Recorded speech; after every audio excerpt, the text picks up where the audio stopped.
Okay, hello everyone. I'm gonna be away this weekend, so I want to make sure I have a video for you. This is basically just a collection of all of my worst ever Jujutsu Kaisen theories. They're not bad necessarily as theories, although some of them are pretty damn trash. It's just they're all the ones that didn't come true and were completely inaccurate and just bonkers. So yeah, enjoy.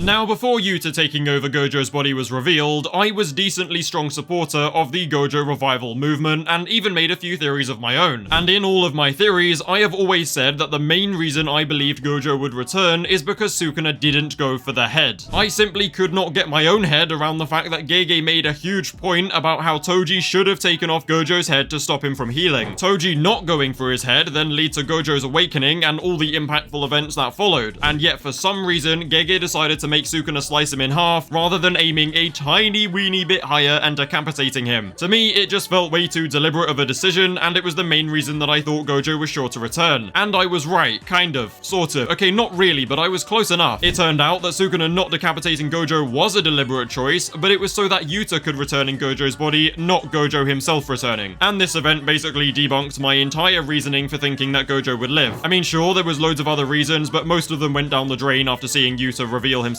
in Gojo's body. Basically, I just completely lost hope and came to accept that he was gone. Ever since the recent chapters though, and creating my own theory about JJK's ending, I have found a new hope for Gojo's return. Now, I'm hoping lots of you have seen the theory that I'm talking about already. However, since it's so crucial to explaining why I think Gojo can return and it's still being good writing, I will give an incredibly brief and simple recap as well as leave the video link in the description below. All you really need to know about it is that I think the merger will be used as a tool to remove cursed energy from the world. And I managed to deduce this outcome from a joke that Gojo made following Yuji's detention center ordeal, where he said that as a result of Yuji's revival being revealed to the students, the Jujutsu High students would cry of happiness, someone would throw up, and in the end it would even lead to global warming being solved. And just as I predicted in that video, these events have slowly started happening in real time, what with Sukuna throwing up his fingers, and with Yuji crying out of happiness of seeing Megumi and Nobara. If you want to know how the fuck I managed to bring global warming into it, then I recommend simply watching the video because that specific detail isn't really too important here. But the general point I'm trying to make is that I made a theory where I said the merger will be used as a tool to remove cursed energy from the world, and my theory for why is already slowly coming true, which means that it's looking good. So all I want you to do is continue through the video with the assumption that Megumi will use the merger as a tool to remove cursed energy from the world somehow. Okay, with that all cleared up, I think it's finally time to talk about the man himself, Satoru Gojo. Now, anytime Gojo revival conversations come up, there are always four sides that are taken: the brainless glazers, the brainless haters, the intelligent glazers, and the intelligent haters. Whenever a revival theory is suggested, the intelligent haters will make a genuinely valid point of how it would majorly disrupt his writing and also the writing of his students. And then the brainless haters tend to just copy this point to try and make themselves look smart, but then they often just embarrass themselves. So that's not important. Some of you are just dumb, okay? All in all though, I do agree with the argument that Gojo returning in all his six eyes limitless glory would completely overshadow the theme of pushing the new generation to surpass him and live the life that he could never live. Gojo as a character is probably one of, if not the best thing that Gege has written from the beginning all the way to his perfect yet tragic ending. And I think bringing him back as the strongest would absolutely undermine all of that writing. However, what if instead of returning as the strongest, he simply returned as Satoru Gojo? I mean, think about it. Even after Gojo died, the people around him still did not understand him, as demonstrated by Nanami in the airport. I mean, sure, Yuta Okkotsu was able to understand him in the sense that he could acknowledge Gojo's isolation, but that doesn't necessarily mean he could put himself in Gojo's shoes and actually empathize. I mean, in Gojo's own words, they were all still flowers who Gojo said were capable of appreciating him, but not truly understanding him. And that's why he was so keen to reach out to Sukuna, because Sukuna was someone he knew was actually capable of understanding and empathizing with this isolation. Or at least he would be capable of empathizing if he wasn't a raging psychopath gremlin monster. The point is that Gojo's story is incredible, and that feeling of isolation still followed him to the grave, and I think he deserves better. So my question to you now is, do you think Gojo's return would still be bad writing if cursed energy is completely eradicated from the world? Because I think it would actually be very good writing, if executed correctly. He would simply return as Satoru Gojo, not the strongest, not the greatest six eyes limitless user in history, not the head of the Gojo clan. He would just just be a regular man who needs to get on with his life. And I think him returning as nothing more than a normal man would mean that those who love him would love him for who he is instead of his strength. And again, assuming it is Megumi that uses the merger to eradicate cursed energy, it would mean that the combined efforts of his students and Megumi is what actually saved him from that isolation. Gojo dedicated himself to raising the new generation so that none of them would suffer like he had, so I think it would be perfect if his students return the favor by saving him from said suffering. However, just because this scenario means that Gojo's return can actually be good writing, it doesn't really explain how he would come back to life in the first place, which is what we're gonna discuss now. So, following the reveal of Yuta in Gojo's body, the crazed Gojo Glazers got to work and started crafting new ways for Gojo to return. And most of them are complete copium, but occasionally I will come across one that actually makes sense. Now, we actually have very little certainty about how the soul and the body actually interact, since different sorcerers and different techniques all have different rules. When Geto resisted against Kenjaku, Kenjaku concluded that the body and the soul are one, basically meaning that if Geto's body is alive, then so is his soul. However, Mahito's ideology and his curse technique believes a different set of rules where the soul comes first and its shape always determines the shape of the body. And then we have Wee who can straight up replace a body's soul with a completely different one without the shape changing at all. The idea is, even if there is a definitive set of rules, we simply don't know what they are, and it doesn't seem like anyone else does either. So we have to assume that the rules vary with each sorcerer and each technique. And since we have seen how the body and soul interact with the body swap technique, many people think that there's a chance Gojo's soul lives because his body lives. Now, for reasons I have explained in many videos before, I think Yuta is currently returning to his original body, which begs the question of what will happen to Gojo's body once Yuta moves out. Despite Gojo's body being brainless once Yuta moves out, many people think that Gojo's soul will take over and he will live, but obviously not having a brain is a very important issue that we shouldn't just ignore for the sake of copium. However, I came up with a solution to this problem which makes this soul theory somewhat viable. Since Yuta is conscious, it means that he isn't dead and can potentially make it back to his own body. What's very interesting though is that Shoko has stitched up Yuta's body in anticipation of his return, but for some reason she's also stitched his skull back on. I mean, if you plan on moving Yuta's brain back over, then why would you close that up, you know? Unless it's not her intention to move Yuta's brain back to his body at all. My theory is that she placed Yuta's brain in Gojo's body, and then she also placed Gojo's brain in Yuta's body. And then instead of swapping the brains back again using the burnt out body swap technique, what if Wee simply swapped Yuta's soul back into his original body? Gojo's body is then left with Gojo's soul and Yuta's brain, and Yuta's body is left with Yuta's soul and Gojo's brain. From what we've been told though, Wee can actually open the metaphorical box of the body and allow the body to take the shape of the soul inhabiting it, meaning that the brain in Gojo's body will once again become Gojo's and Yuta's will once again become Yuta's. And thanks to Yuta, Gojo's body is all healed up, meaning that if the theory of the soul and body being one is true, Gojo should just be alive with no resistance from any competing souls. This theory would also add a lot of weight to Yuta's whole monster speech, because it would mean that Yuta's understanding of Gojo and choice to take his body is what actually ended up saving Gojo's life from the lonely death that he had. Now, don't get me wrong, there are lots of other theories, like cursed corpse theories, that I simply don't like, so I'm just not going to talk about them. I'm going to keep it completely real with you guys, though. I do not think this whole soul swap resurrection theory is actually realistic at all. I just made it for fun. If Gege does want to revive Gojo, then he will find a way to do it, but I don't think it will be this way. In fact, I don't think it will be in a way that any of us can predict at all, and it will probably be quite underwhelming, to be honest. I basically just made this soul theory for fun. Simple as that. The main purpose of this video was never to seriously discuss how Gojo can return. Its main purpose was exploring why his return can actually be good writing if he returns to a world without cursed energy or Jujutsu. And with my previous theories on JJK's ending, I think a world without Jujutsu is exactly where we're heading. Just before explaining why I desperately hope my theories are wrong though, I wanted to quickly touch on something a lot of you mentioned in my previous comment sections. There is supposedly this Gege statement floating around where he apparently says either Yuji will live or Yuji will die and everyone else will live. Now I'm gonna keep this very brief. A, I have never been able to find proof of this statement. B, I have heard many people say that it's either fake or a terrible mistranslation. And C, I know to take anything the writer says with a pinch of salt because anything can change, and I recommend you do the same. I mean, sure, at the rate we're going, it could most definitely be true, and that's possibly how we're going to end. But I will not ever take a dodgy statement like this as a certified fact when making my theories. I just wanted to make that known. Alright, now it's time for the big twist that I mentioned in the intro. As you should hopefully understand by now, my reason for thinking that Gojo can return is very closely tied to my theory about JJK's ending. foreshadowing. And again, I'll leave a link to that full cursed energy removal theory in the description below. You see, I genuinely believe that the theory makes sense because it very nicely ties up the merger and the theme of cursed energy being the root of all of JJK's problems. It is simply a great ending to tie everything together with some incredible foreshadowing spanning all the way back to the beginning of the story. All of the pieces have started coming together too perfectly, but dear God, do I hope that I'm wrong, and you should too. My reason for thinking this is incredibly simple. If the merger and cursed energy is all concluded and resolved, then it makes one thing abundantly clear. It means there would be no hope for a Jujutsu Kaisen sequel. I mean, sure, we could still get a Heian era or kenjaku focused prequel, but that does mean that we are never going to see our favorite modern day sorcerers again like Yuji, Nobara, Todo, Megumi, or Yuta. If my theory is correct, then Jujutsu Kaisen is over. So please, pray Gege leaves the merger open-ended, because then Jujutsu Kaisen Part 2 is a real possibility. Anyway, that does it for what could be my final Jujutsu Kaisen theory, but no promises because you never know what's coming.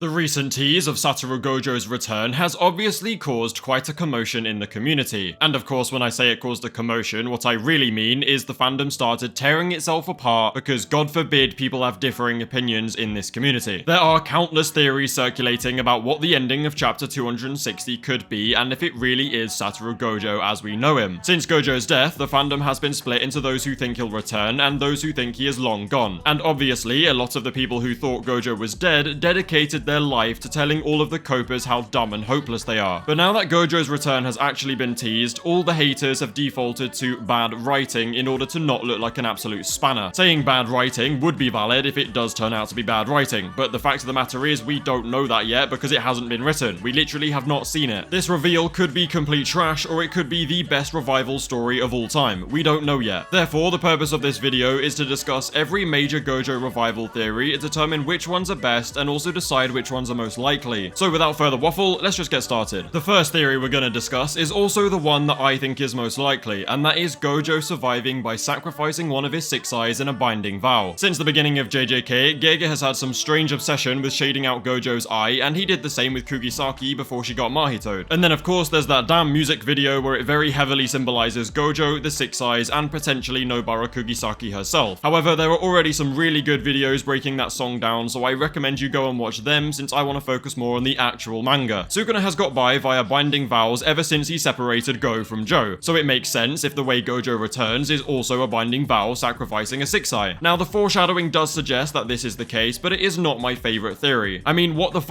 would one 6 eye even mean? No auto infinity? No purple? No domain? Like, we don't really know what that would do. Well, that wouldn't even really matter because a simple red or blue from Gojo would be devastating for Sukuna in his current state. I mean, if Gojo's top half showed up with no legs, he would probably still no diff current Sukuna. That's how bad he is right now. But the main reason I don't like this theory is because I don't want a half-assed Gojo to come back. I think he should either be full power and fight the merger, completely dead, or return with no power at all. Basically, I want Gojo's promise of Yuta, Yuji, and Fraudkari reaching his level to become true because they got stronger, not because Gojo gets weaker. Either way, there is no denying that Gege has heavily foreshadowed something to do with Gojo's right eye, so it's very likely to come into play. Now, in the chapter, the narrator says Sukuna witnesses the ghost of the strongest, which some people took way too literally. However, there are some scenarios where I can see this as a real possibility. Think about what Sukuna likes to do with his victims, you know, beyond eating them. Sukuna's soul often communicates with the victims' departed souls and teaches them why they were inferior. For example, Sukuna lectured Jogo on his ideals and he told Kashimo to go touch some grass. Now this vision could simply be because it's Sukuna's turn to learn why he was inferior to Yuji. Yuji is currently tearing deep into his chest after beating him senseless. So it could be as simple as Sukuna is just starting to die. And as he is dying, Gojo's literal departed soul has come to finally teach Sukuna about love and teach him why he is inferior to Yuji. As far as Gojo return theories go, I actually really like this one, despite Gojo not really coming back properly. Although I don't think it being a ghost is actually that likely at all because of the whole eye foreshadowing thing, and the fact that other reincarnated sorcerers are referred to as ghosts throughout Jujutsu Kaisen. When Naobito sees Toji Zenin enter Dagon's domain, he calls him a ghost, but he was definitely a real physical person because, well, he did this. He's a ghost. And the same goes for Kashimo's incarnation. Sukuna called him a ghost or a departed spirit, but last I checked, actual ghosts cannot fire giant energy beams. The reference to Ghost of the Strongest can simply mean Sukuna believed him to be dead, but Gojo has been incarnated. Now, a popular theory, built out of what Sukuna calls Kashimo, is actually that Gojo created a cursed object meant to seal his soul should he die. And if this is the case, then it's a very real possibility it was done via a binding vow, or maybe Brian transferred Gojo's soul into it or some shit like that. To be honest, how he would do it is kind of irrelevant. The point is, he may have pulled a Sukuna and become a cursed object. If that is the case though, the real question is who is Gojo's vessel going to be, because in my mind, a relative works best. Similar to this cursed object incarnation theory though, we have this cursed corpse theory. Now, I'm gonna be completely honest with you, I have no clue how this would work, since his body wouldn't exactly look like Gojo anymore, because, you know, Kit Kat. Now, in theory, Brian can transfer Gojo's soul to something else, given that Gojo has enough consciousness to actually consent to it. But the problem is, I don't see Gojo agreeing to become a cursed corpse. A lot of people think Gojo, Higuruma, and Yuta will form 3 souls of the cursed corpse, but I think that is a terrible idea. Every single one of these sorcerers deserve better than spending the rest of forever fighting for control over some weird bear. Plus, the cursed corpse body won't even have the cursed technique, so what's even the point? I honestly think Utahime reviving Gojo with a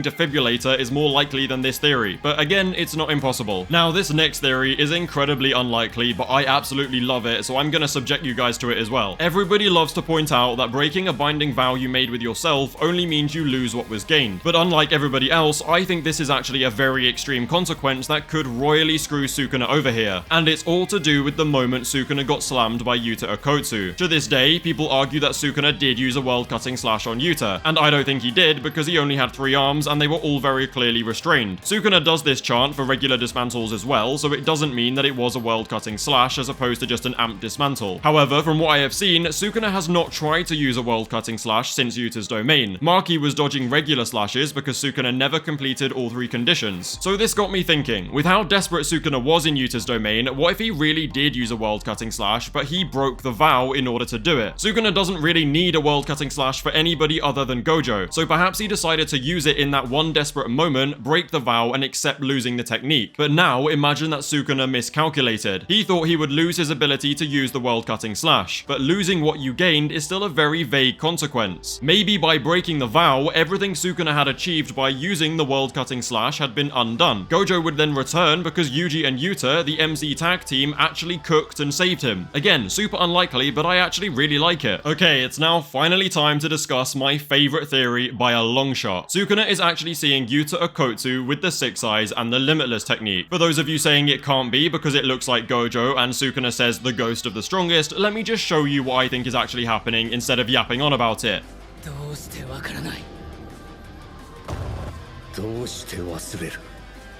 Now, I've already heavily covered this theory in 2 separate videos, which I will link below, so I'm not gonna yammer on about it for too long, but I do think this theory is a way more likely outcome than some of you give it credit for. Sure, for Yuta fans it would be great, but it would be great writing in general whether you're a Yuta fan or not. Many people dislike Yuta for being the absolute GOAT, so they'll say this is bad. But remember, you can dislike something even if it still works for the story. Just because you don't like it doesn't mean it's going to be bad. I dislike the Gojo 6-eye binding vow theory, but I know that it does make sense because of all the foreshadowing. Anyway, let me summarize the reasons why I think it can be Yuta. He is related to Gojo. A 6-eyes user is always present on the day of the merger. Yuta has constant parallels with Gojo in the same way Yuji does with Sukuna, and he has the perfect technique for copying Limitless. Not to mention the fact that he most definitely has the brain to use it. Narratively, it does make the most sense. The new generation will surpass the old generation together. That's literally Gojo's dream. And some of you say giving this to Yuta will be too OP and ruin Gojo's dream, but it's actually the exact opposite. Yuji Itadori has already awakened Shrine and has the potential to surpass Sukuna. Now, when he does this, Yuji will undeniably be stronger than everybody else in the verse, which is not Gojo's dream. By passing Gojo's power onto Yuta Okkotsu, the OG MC, Yuji and Yuta will eventually be the strongest sorcerers together as opposed to just Yuji. And I know you guys want the main character to be the strongest, but for Jujutsu Kaisen's story, it should never play out like that at all. Gege does not give a shit about what you want or power scaling, it's about what makes a good story. Cry about it. The fact of the matter is, Yuta and Yuji will probably end up on on the same level because that's how the story needs it to go. Yuta also would likely be limited in uses and output right now, just like Yuji is because of freshly awakening it, so he wouldn't be too OP. Although, let's be honest, even if normal Yuta returns to this fight, Sukuna is cooked. And for that reason, I think we are fast approaching a merger ass pull power-up from Sukuna. And the evident appearance of the Six Eyes in this chapter also hints this due to how fate ties them together. And let's also not forget that it wouldn't be the first time that Yuta is mistaken for Gojo. Okay, it's now time for my second to least favorite theory, Kenjaku taking over Gojo's body. I'm gonna shut this bullshit down real quick, so pay attention. He would have to survive Yuta's attack, find HQ, massacre the entire remaining cast, reattach Go and Joe himself, and make sure Gojo's soul doesn't instantly nuke him. Some of you think Kenjaku can't take over a Six Eyes user at all, which is just false. Gege said he can't because it's impossible for Kenjaku to kill one. Now that Gojo's actually dead, it is possible in theory to just take over the body. But Kenjaku has absolutely no reason to do this. He has shown zero interest in being the strongest, and Sukuna would probably still beat him anyway, so it's just complete bullshit. The only way I see this theory working is if Gojo's soul fully takes over and now we just have Gojo plus a completely fresh brain for him. Obviously, I could be completely wrong about this, and if Gege does it well, then I'll be fine with it, but I really don't see how it can work out. Okay, the final theory, and my least favorite, is Takaba returning. If Takaba is back, then Gojo's revival should be the least of Sukuna's worries. Trust me, Gege will not bring Takaba back with his curse technique, because then Sukuna just gets a guaranteed L. He would get cooked, no debate. After all, there is a reason why they sent Takaba and Yuta to deal with Kenjaku when Kenjaku was obviously the bigger threat than Sukuna. So out of all of these theories that I've discussed, I think Six Eye Binding Vow, the Yuta theory, and the Departed Souls theories are probably the most likely ones to happen. Realistically though, it's very likely that no one has figured out what's actually gonna happen yet. Gege always manages to find a way to subvert expectations. But my overall conclusion of this is that Sukuna is desperate, the Six Eyes have reappeared, so the merger should be coming very, very soon.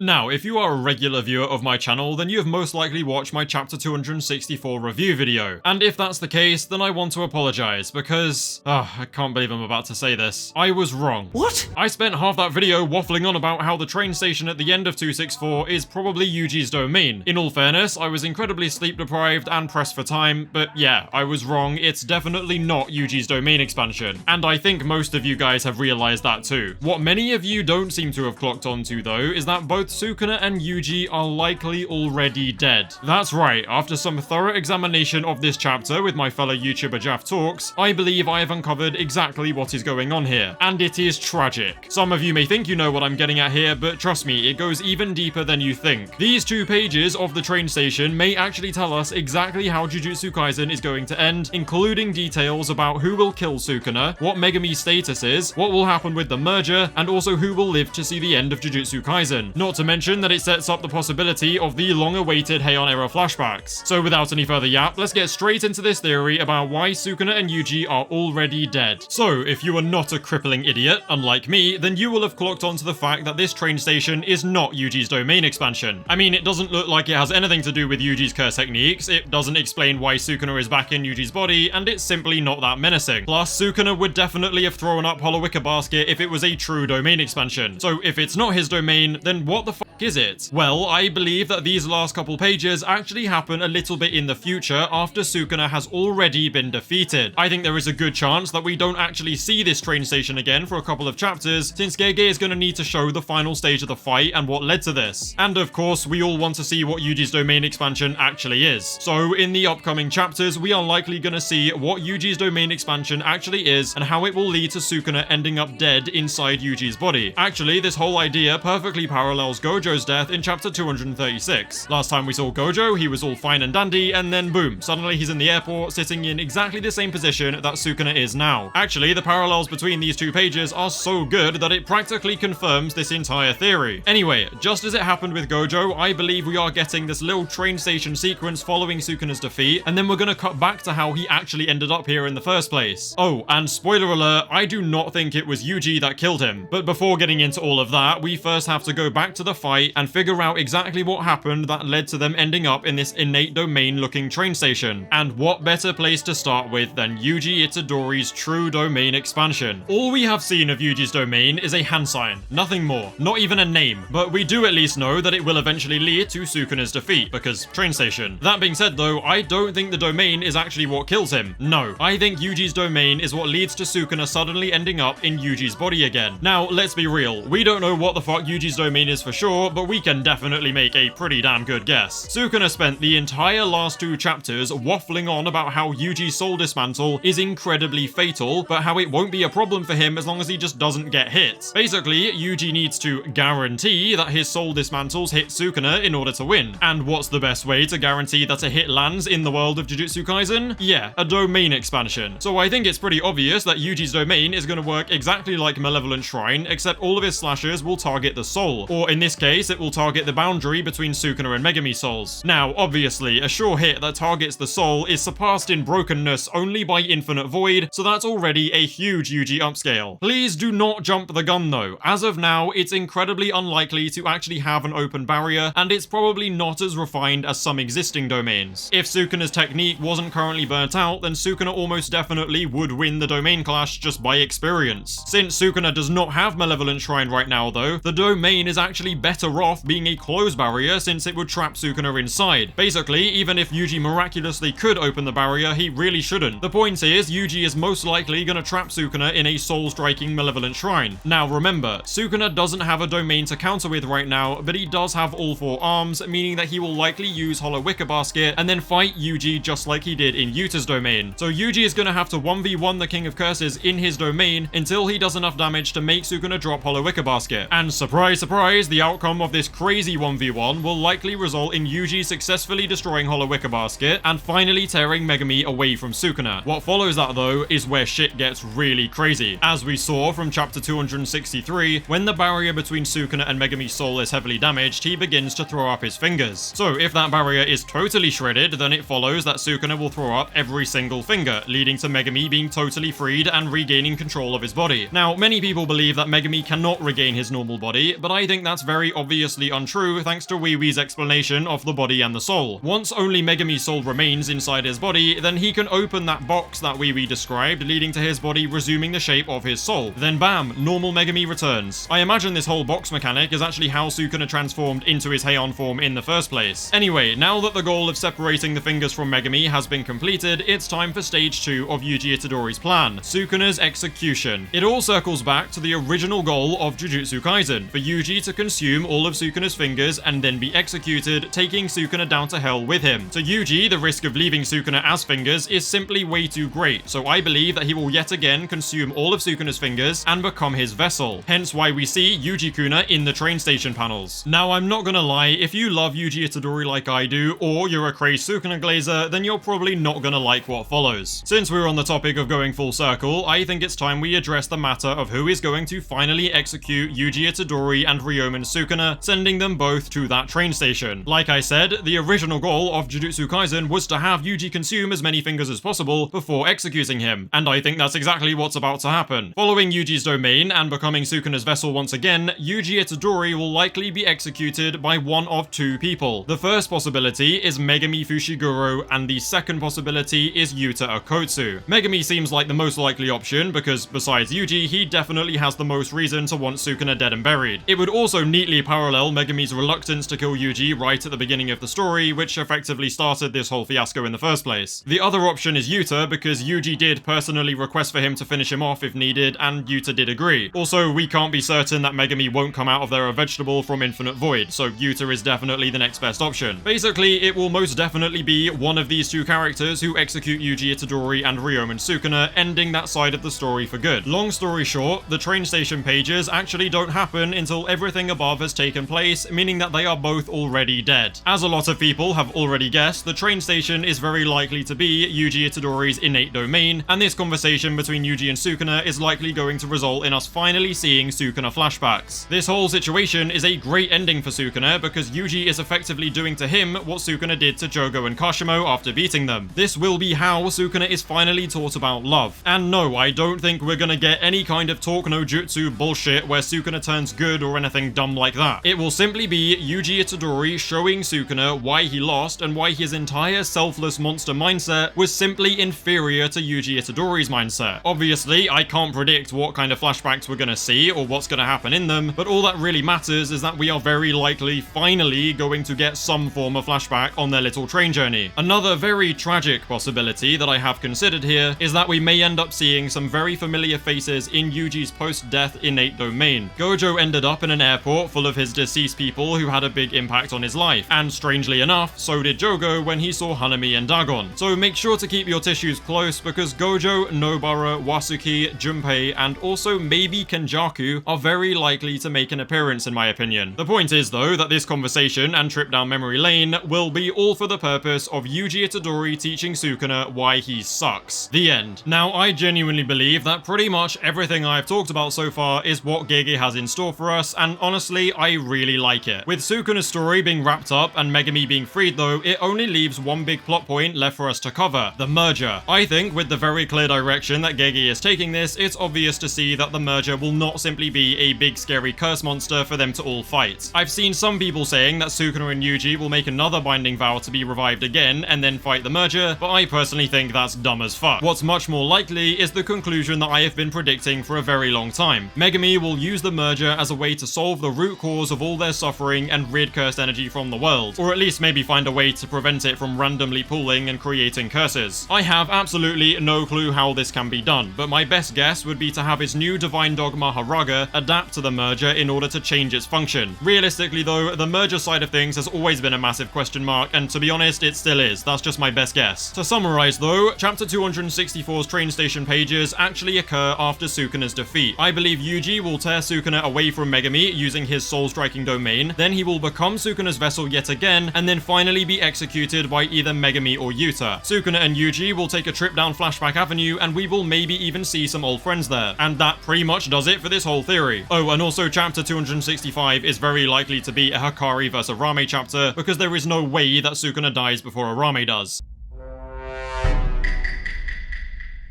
If you are watching this video, then it probably means you have seen Gege's recent announcement. For those of you who have been living under a rock though, I will now relay that message, so brace yourself for a serious shock. Jujutsu Kaisen is officially ending in only 5 chapters on the 30th of September. Yeah, it's all coming to an end much sooner than anybody expected. Now, this in itself presents many issues which I've discussed before on the channel, but in simple terms, it is completely impossible for the entirety of Jujutsu Kaisen to get a good conclusion in only 5 chapters. There are countless plot points, mysteries, and backstories which Gege has set up and then completely abandoned. However, if you are a regular viewer of my channel, then you will know that I like to keep shit positive. I mean, sure, I could make a big dramatic video announcing how Gege massively fumbled the bag, but I'm not gonna do that. What I have chosen to make this video about is much better than pointlessly complaining at something that none of us can change. I have spent the last 12 hours collecting absolutely all of the evidence I possibly can to show why you should not lose faith in Jujutsu Kaisen just yet. When I first started looking through all this evidence, I really did not have high hopes at all, but the more I thought about it and the more I started to find, the more it made sense. Like, a scary amount of sense. Obviously, I am very open to the possibility that I am dead wrong and this could just be a pointless copium-based video, but I still think it's a better use of my time than just crying about it. I am making this video to give you hope. Not cope, not complaints, hope. So without any more yap, allow me to take you through my entire argument for why Jujutsu Kaisen will almost definitely be extended. The first thing I want to talk about is Jujutsu Kaisen's story and what actually needs to be wrapped up in the final 5 chapters. And spoiler alert, it simply cannot be done. I mean, sure, Sukuna's side of the story can definitely be wrapped up nicely in only 5 chapters. Hell, I think he's gonna get packed up in the very next chapter. And serves him right, that disgusting, freaky, sliming, cheating gremlin of bleh. Despite Sukuna being able to get a good conclusion though, the rest of the story simply can't be wrapped up that well in such short a time. Sure, Sukuna was a huge part of JJK's story, but there was much bigger overarching plot lines that have very little to do with Sukuna which still need to be resolved. Realistically, if we beat Sukuna and then the manga just ends, then what has actually changed in the world of Jujutsu Kaisen? Like, what have we achieved? With the exception of a few deaths, pretty much nothing. Some will say that the biggest change is the collapse of the Jujutsu higher-ups, but they were killed by Gojo, which which was the exact opposite way he wanted to handle that situation and achieve change. From the hidden inventory arc onwards, there has been an ever-deepening theme of cursed energy being the real problem. There's also Gojo's dream for the new generation, and not to mention there's Kenjaku's grand plan. None of these three key plot points are even close to being concluded. Now, just before I explain why I think leaving these specific plot points open-ended is actually a very good thing, I want to quickly share some specific examples of Gege setting up plot points that he has supposedly abandoned. And I want to do this because some absolute cretins in the community are claiming that we, as the readers, expected way too much and set ourselves up for disappointment, which is simply, factually, undeniably incorrect, bruv. We had these expectations due to Gege deliberately setting them up. For example, Kenjaku revealing that Tengen was keeping a vital secret from Yuki and Choso, supposedly one to do with the culling games, but then he was cut off by Yuki, and it was never spoken about again. And then there was Kenjaku outright saying that he finds it odd Tengen looks very similar to Sukuna, and it was never spoken about again. Then there is the conversation about Yuta being part of the Sugawara and Fujiwara clans, with Gojo saying that Yuta may have been born even more blessed than he was. And then Yuta fell flat on his face. And this one is especially important because this chapter was very recent. It was literally 5 chapters before 266. Now, I find it somewhat believable that Gege planted seeds midway through Jujutsu Kaisen, which he then abandoned and decided he didn't want to cover. Fine, but why would he set something up with Yuta in 261 if he knew that the manga was ending soon? Do you get me? And while we're on the topic of Yuta, are we ever going to find out Kenjaku's body swap technique secret that lets him prevent burnout and carry over his curse techniques? Because if we don't, then I'm calling a bullshit arsepull on Yuta not being able to do these things simply because he would have been way too broken if he could. And then there is the matter of the merger and Tengen, but that could potentially still happen in ways I've theorized about before, like removing cursed energy from the world. But honestly, who knows at this point? Notice how all of these things Gege set up can be traced back to Kenjaku in one way or another. Considering the fact that Kenjaku had many secrets and tricks up his sleeve involving his technique, I would not at all be surprised to learn that he is still very much alive, even if he's not in Geto's body. After all, he was the one to teach Sukuna about how to seal parts of your soul in a cursed object, so for all we know, he's still knocking about ready to be reincarnated. I just find it very hard to believe that he didn't have a backup plan, because the whole point of his grand plan with the merger was that he himself wanted to witness it for his own entertainment. And this is something that he very dramatically explains to Hazanoki just before Takaba pulls up. He doesn't just want to achieve his goal, he wants to actually see it happen. That's the whole motivation behind doing it. My point is that Jujutsu Kaisen has 2 main stories running parallel to each other, with the Sukuna one in the forefront and the Kenjaku/cursed energy one being weaved into the background. Now, Sukuna's story is definitely ready to be wrapped up. However, the more Kenjaku, Tengen, and cursed energy focused story feels like it hasn't even properly started yet. So now it's time to go full throttle on the copium engines, because I want to explain why Gege choosing to ignore the whole Kenjaku story is a very, very good sign. Which sounds very confusing, I know, but just try and trust me here, okay? Lean into the copium a little bit, and maybe it will help you realize that this whole JJK ending thing isn't as depressing as it needs to be. But again, I could just be dead wrong, so fuck it, go be depressed if you want to be. Now, these next 5 chapters will basically determine everything. If Gege tries to wrap up all of Jujutsu Kaisen, including the merger, Kenjaku, Tengen, Yuta, and even cursed energy in general, then we're fucked. I really can't put it any simpler than that. We're screwed. We're probably never going to see any more JJK again ever in our life. However, if the story ends with any one of these plot points still unresolved, then it's a very good sign, because it not only allows for a sequel, but it actually suggests that there's already one planned. Whether Gege is the one who writes it or not doesn't really matter, because passing on the torch is not unheard of in manga at all. The point is that the possibility of a Jujutsu Kaisen Shippuden is definitely there. I'll start sharing my main evidence in a second, but I first want to stress the importance of these final 5 chapters, because they will tell us whether a JJK Part 2 is possible or not, depending on what they cover. So, everything I've talked about so far is why JJK most definitely can and should get a sequel based on things that actually happen within the story. But now I want to look at some more evidence that's actually grounded in reality. Now, you can absolutely despise Jujutsu Kaisen. You can think it is the most overrated thing in the history of humanity, and you can cry about One Piece being better until the cows come home. I really don't care. The fact of the matter is, Jujutsu Kaisen has been dominating the manga and anime scene for the last few years. It's just one of those things that transcends the anime community and reaches people like me who had never read a manga in their life. Satoru Gojo was obviously a massive part in JJK's rise to fame, to the point where I hear people saying, nah, I'd win, despite them never touching a manga or anime in their whole fucking life. In the first half of 2024, Jujutsu Kaisen was calculated to be the #1 best-selling manga of the year so far, with 4.6 million copies sold. And to put that number in perspective, One Piece was 4 4th with 2.1 million copies sold. In 2023, JJK was the second biggest selling with 8.5 million sold that year. And bear in mind, this doesn't even account for online readers, TCB readers, and the freaks who only read leaks. Oh, and speaking of leaks, Miyamura, who is the main JJK leaker on Twitter, had the 5th highest traffic share on the platform. He was literally higher than Mr. Beast, Andrew Tate, and Joe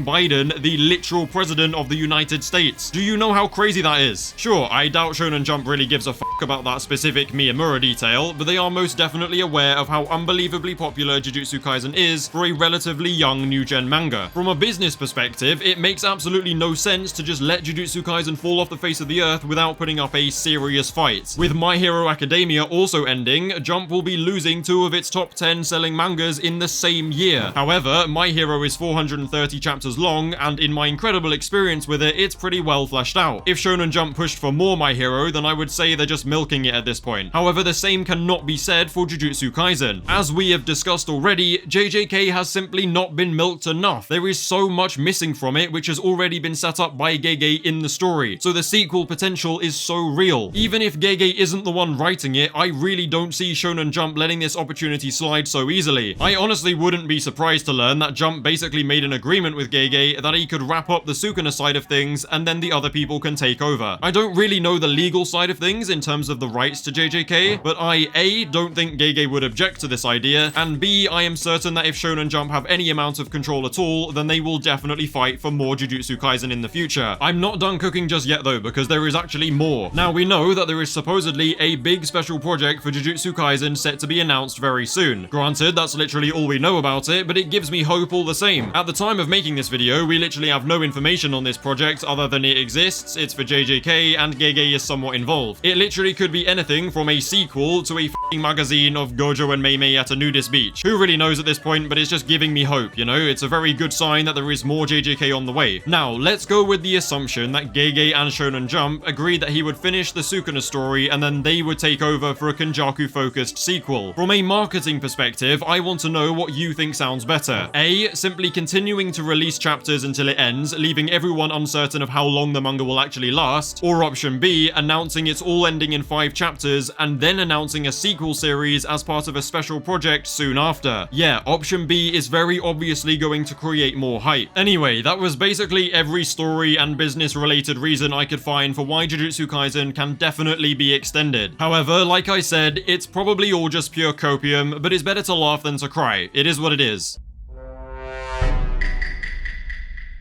This is definitely the closest I have come to fully understanding the mystery of Sukuna's true curse technique. I have made good theories on this in the past, but since reading chapter 257, I feel like we have way more information on it than ever before. Alongside explaining exactly what Sukuna's shrine technique is, we will also be discussing some things that I realized have been staring us in the face for a very long time, and they are so obvious. And remember, if you disagree with my theories or think my takes are silly, then make sure to like and subscribe for more silly and shit takes. And if you like and subscribe, I promise to make a public apology for L opinions and delete my channel for good.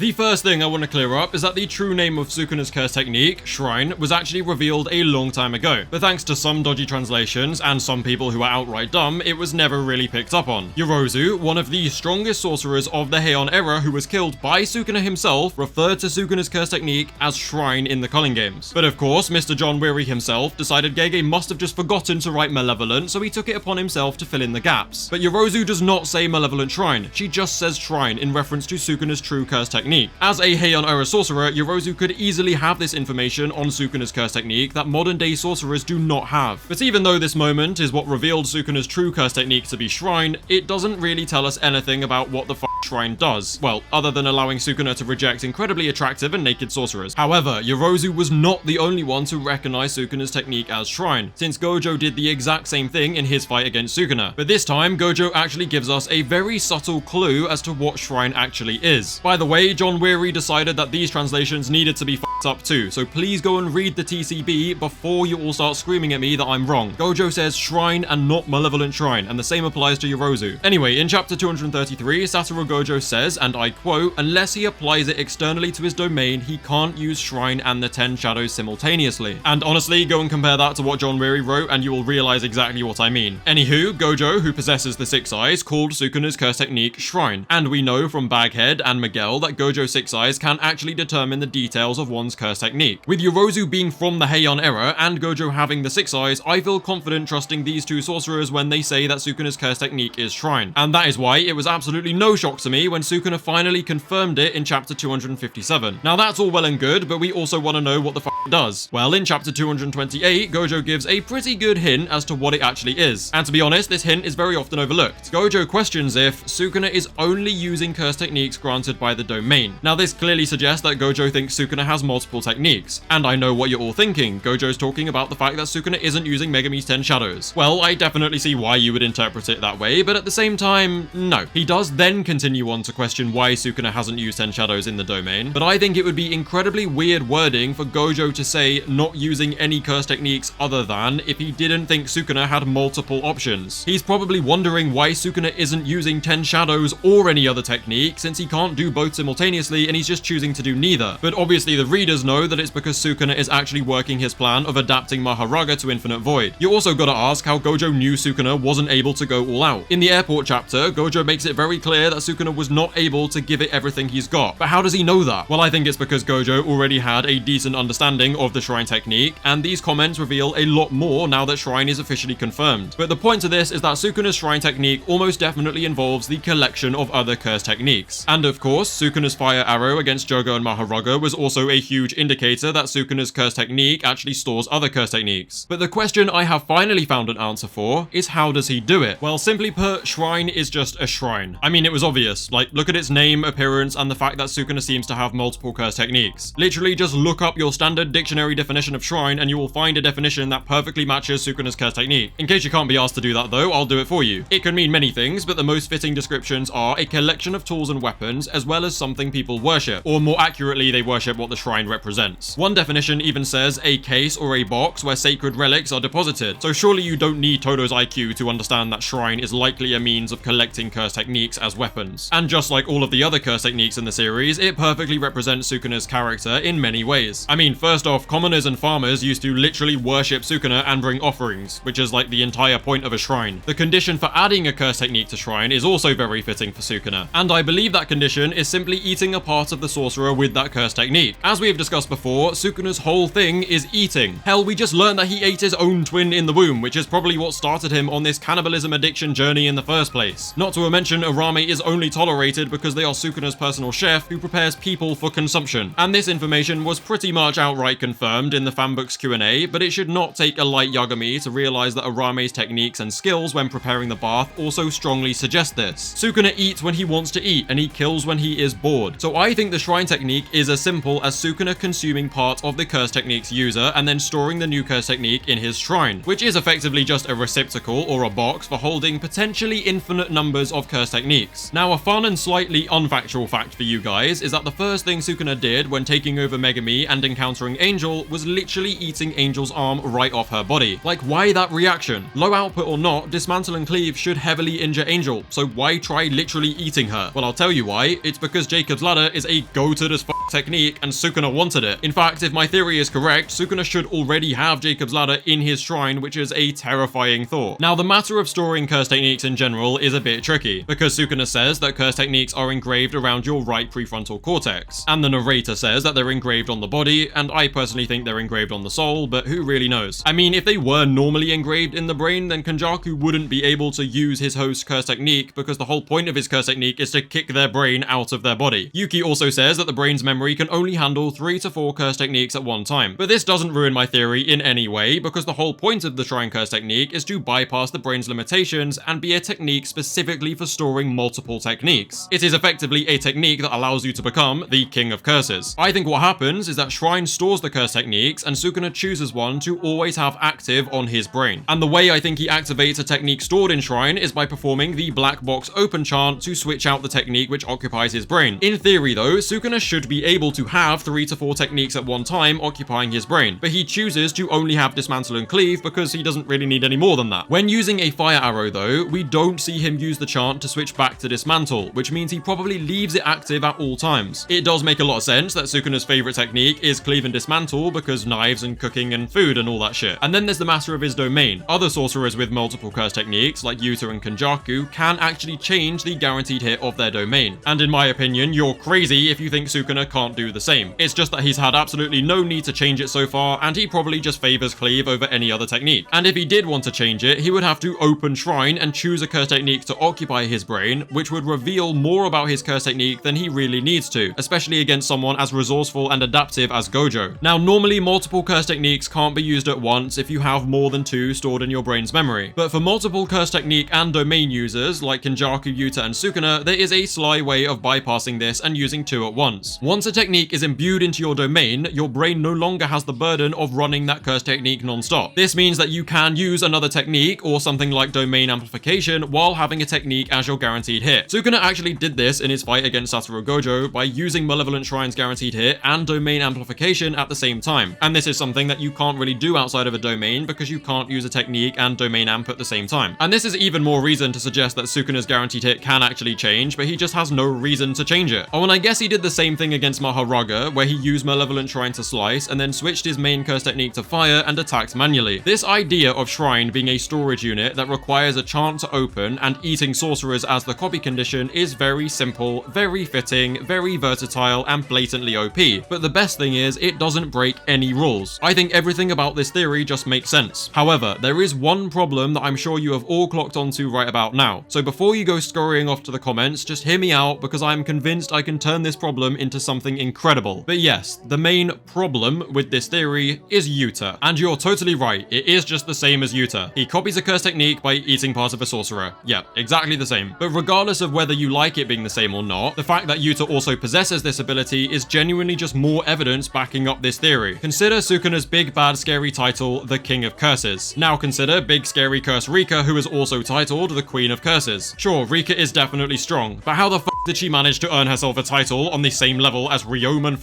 Sukuna? Well, it's because the titles King and Queen of Curses don't actually represent their power level at all. Many interpret the title King or Queen of Curses to mean the strongest among curses, but that's not really how that works. The King of Curses can simply imply that Sukuna is the Master of Curses. And bear in mind, curses simply mean jujutsu and applications of curse energy, not literal curse spirits. It's like when Geto says the least you could do is hit me with some curses. He's basically just saying to Gojo, hit me with a hollow purple already, you lanky fuck. So if Sukuna's shrine truly is a storage place for techniques he deemed worthy of preserving, then it makes sense why he would be called the King of Curses. As discussed earlier, a sorcerer needs some kind of receptacle to hold more than 3 curse techniques at once. And Yuta's receptacle is none other than Rika, the Queen of Curses. We have seen Yuta whip out 6 techniques already, and we have caught a glimpse of multiple other curse tools being stored by Rika. It is also heavily, and I mean heavily, suggested that Rika must eat part of the sorcerer in order to store their technique. So basically, Rika is Yuta's external shrine, hence why she holds the title of Queen of Curses alongside the King, despite being obviously weaker than Sukuna. I mean, you may not like it, but you can't deny that it does make a lot of sense. Now, some people may not like this idea because it does effectively put Yuta's copy on the same level as Yuji's shrine. But to be fair, some people said there was no way both Yuta and Yuji will use cleave because it would undermine Yuji's big moment. And yet here we are, and no one really gives a fuck. I'm not trying to say, oh, Yuta is the main character too, bro. No, that's not my point. Yuji is the main character of Jujutsu Kaisen. I just think that it makes no sense for Yuji, the main character of Jujutsu Kaisen, to fight the final fight alone, given all of Gojo's intentions and efforts to change that. Hell, he even wanted to make Sukuna understand that. And to me, the new King and Queen of Curses facing off against Sukuna once again, but this time with the intent to kill, would go so hard. Well, to be honest, I think we're gonna get what I call the 4 Horsemen at full power in round 2 of Jump Jujutsu Kaisen. However, my 4 Horsemen theory is totally separate from Shrine, so it will have to wait for another video. But spoiler alert, Hikari is not one of them. Anyway, the idea is that the final fight should not be done alone, since Gojo tried that method but ultimately failed. It makes sense to use all of the main characters we have now put together and beat Sukuna. My overall conclusion, however, is simply that Shrine is a storage technique for copied curse techniques acquired by eating sorcerers. It fits Sukuna's character, his title, and the weird fuga shit that he did in Shibuya. It just works.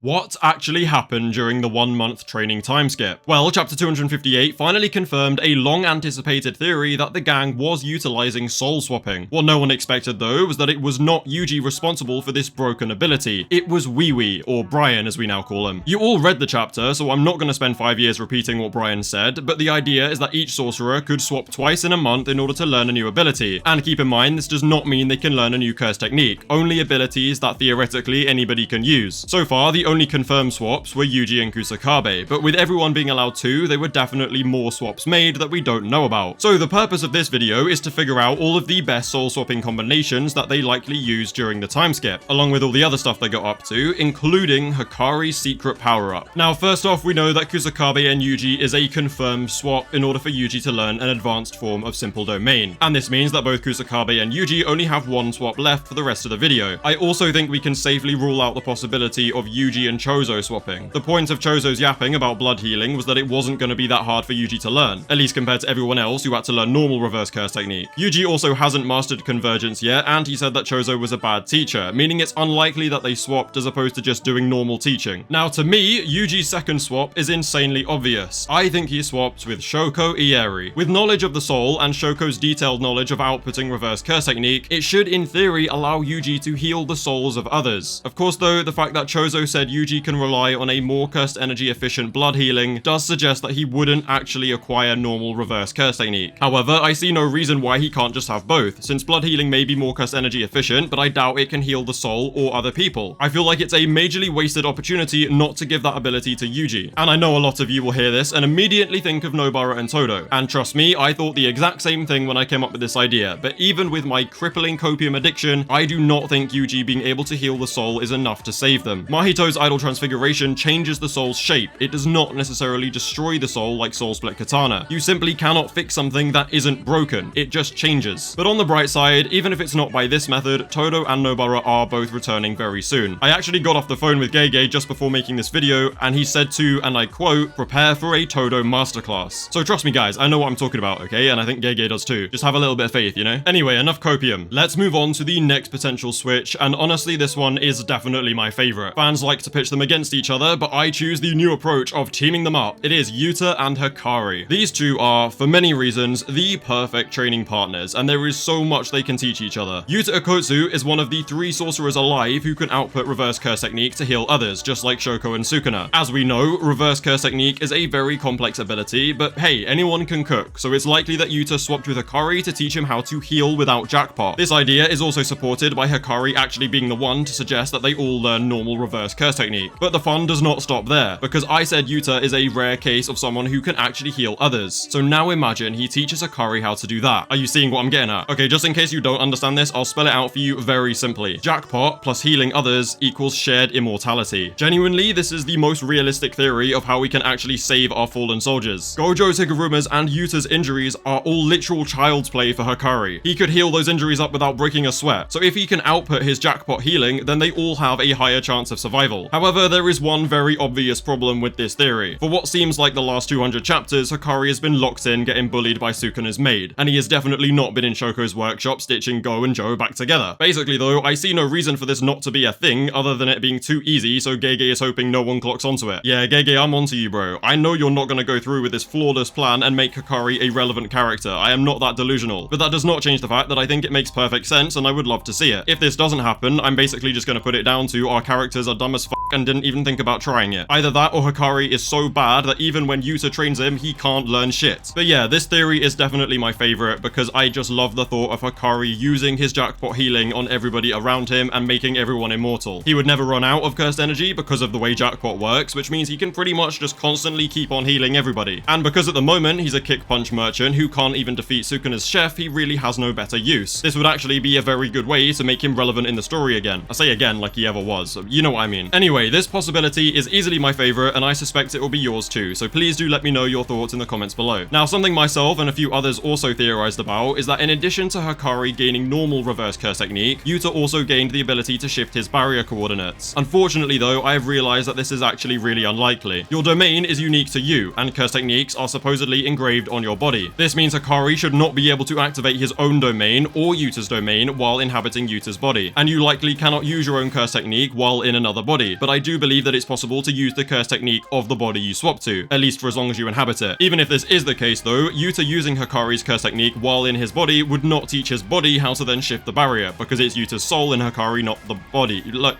Point is, he's probably not learning it this way, okay? Yuta's ability to do this is probably just a result of him being the GOAT. Right about it. Now, this next switch is very interesting and actually unclear whether it would work at all. I believe it's a possibility that Yuta or Yuji, or maybe both of them, actually swapped with their teacher Satoru Gojo. This would be Yuta's second swap, and for Yuji, it would be instead of the Shoko option. In my opinion, Gojo's obvious absence from all the time skip flashbacks is very deliberate. I may not know what kind of preparation Gojo was doing during that time, but I do know that regardless of training, Gojo would not neglect his students. The question is though, can Gojo even swap? The Six Eyes are still a very big mystery to us, and we don't know how strongly linked they are to the soul. It may be that Brian is unable to reach Gojo's soul, or he is unable to force in other people's souls, so the idea is far from confirmed. But for now, let's just assume that Gojo can actually swap. Why should he swap with Yuta and Yuji? Well, first off, Gojo's control over cursed energy and overall skill with Jujutsu is rivaled only by Sukuna. Even having Gojo drill perfect cursed energy control into their bodies is reason enough, but the possibilities do not end there. Satoru Gojo is the only sorcerer present, at least to our knowledge, capable of employing curse technique reversal. Being Gojo's two most powerful students, whom he also saved from execution, it only makes sense that these two would be the ones he swaps with. If you can utilize the techniques of the body, like I theorized, then Gojo will be able to unlock the inverse of their techniques. For Yuta Okotsu, the curse technique reversal of copy will be either paste or simply using the reversal of the copy technique. At least in my opinion, that's what would work best. You get it? Like copy, paste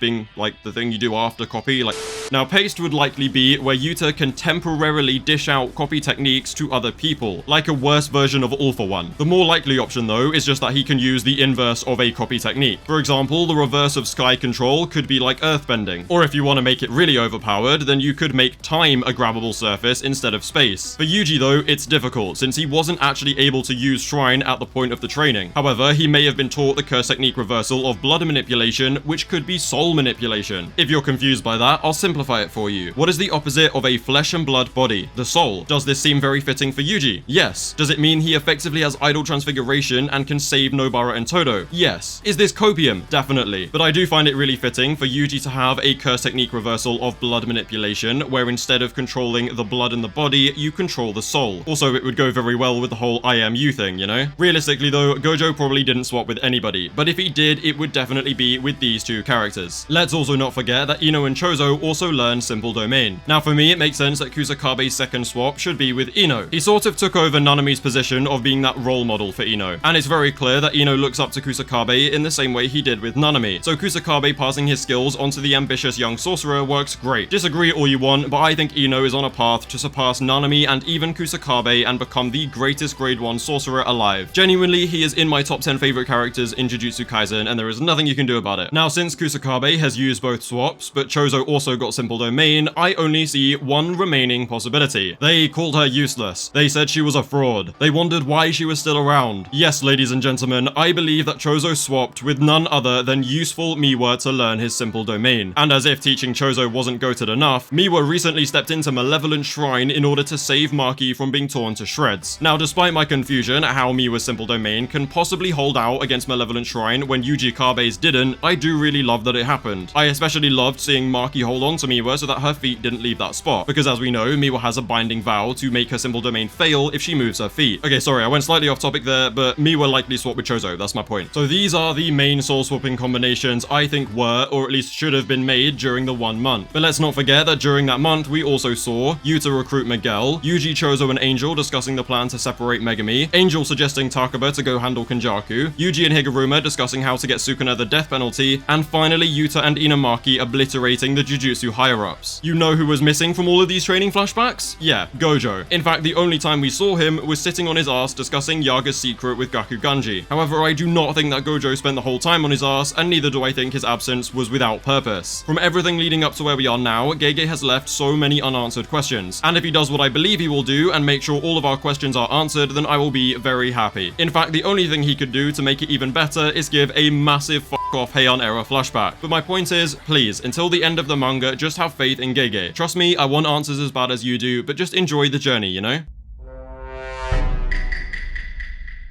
Megumi Fushiguro is soon going to surpass his master and father figure Satoru Gojo, and with that one statement alone, I'm probably gonna lose half my viewers. It is completely impossible to make a JJK video without it being somewhat controversial, but the topic of Megumi Fushiguro is a particularly sensitive one. Some want him to awaken as the new Gojo, some want him to join Nanami in Malaysia, and some even want him to become Geto 2.0. And no, not the cool, calm, collected Geto, the mean, clinically insane, racist bum Geto. This theory does definitely focus on the awakening part, but it does actually include all three ideas. Yes, even the racism one. For reasons that are totally not video engagement related, we are going to be starting off by looking at how Megumi will soon be one of, if not the, strongest sorcerers of the modern age. And then after that, we're going to discuss a more controversial theory that I'm sure will have totally normal and respectful responses.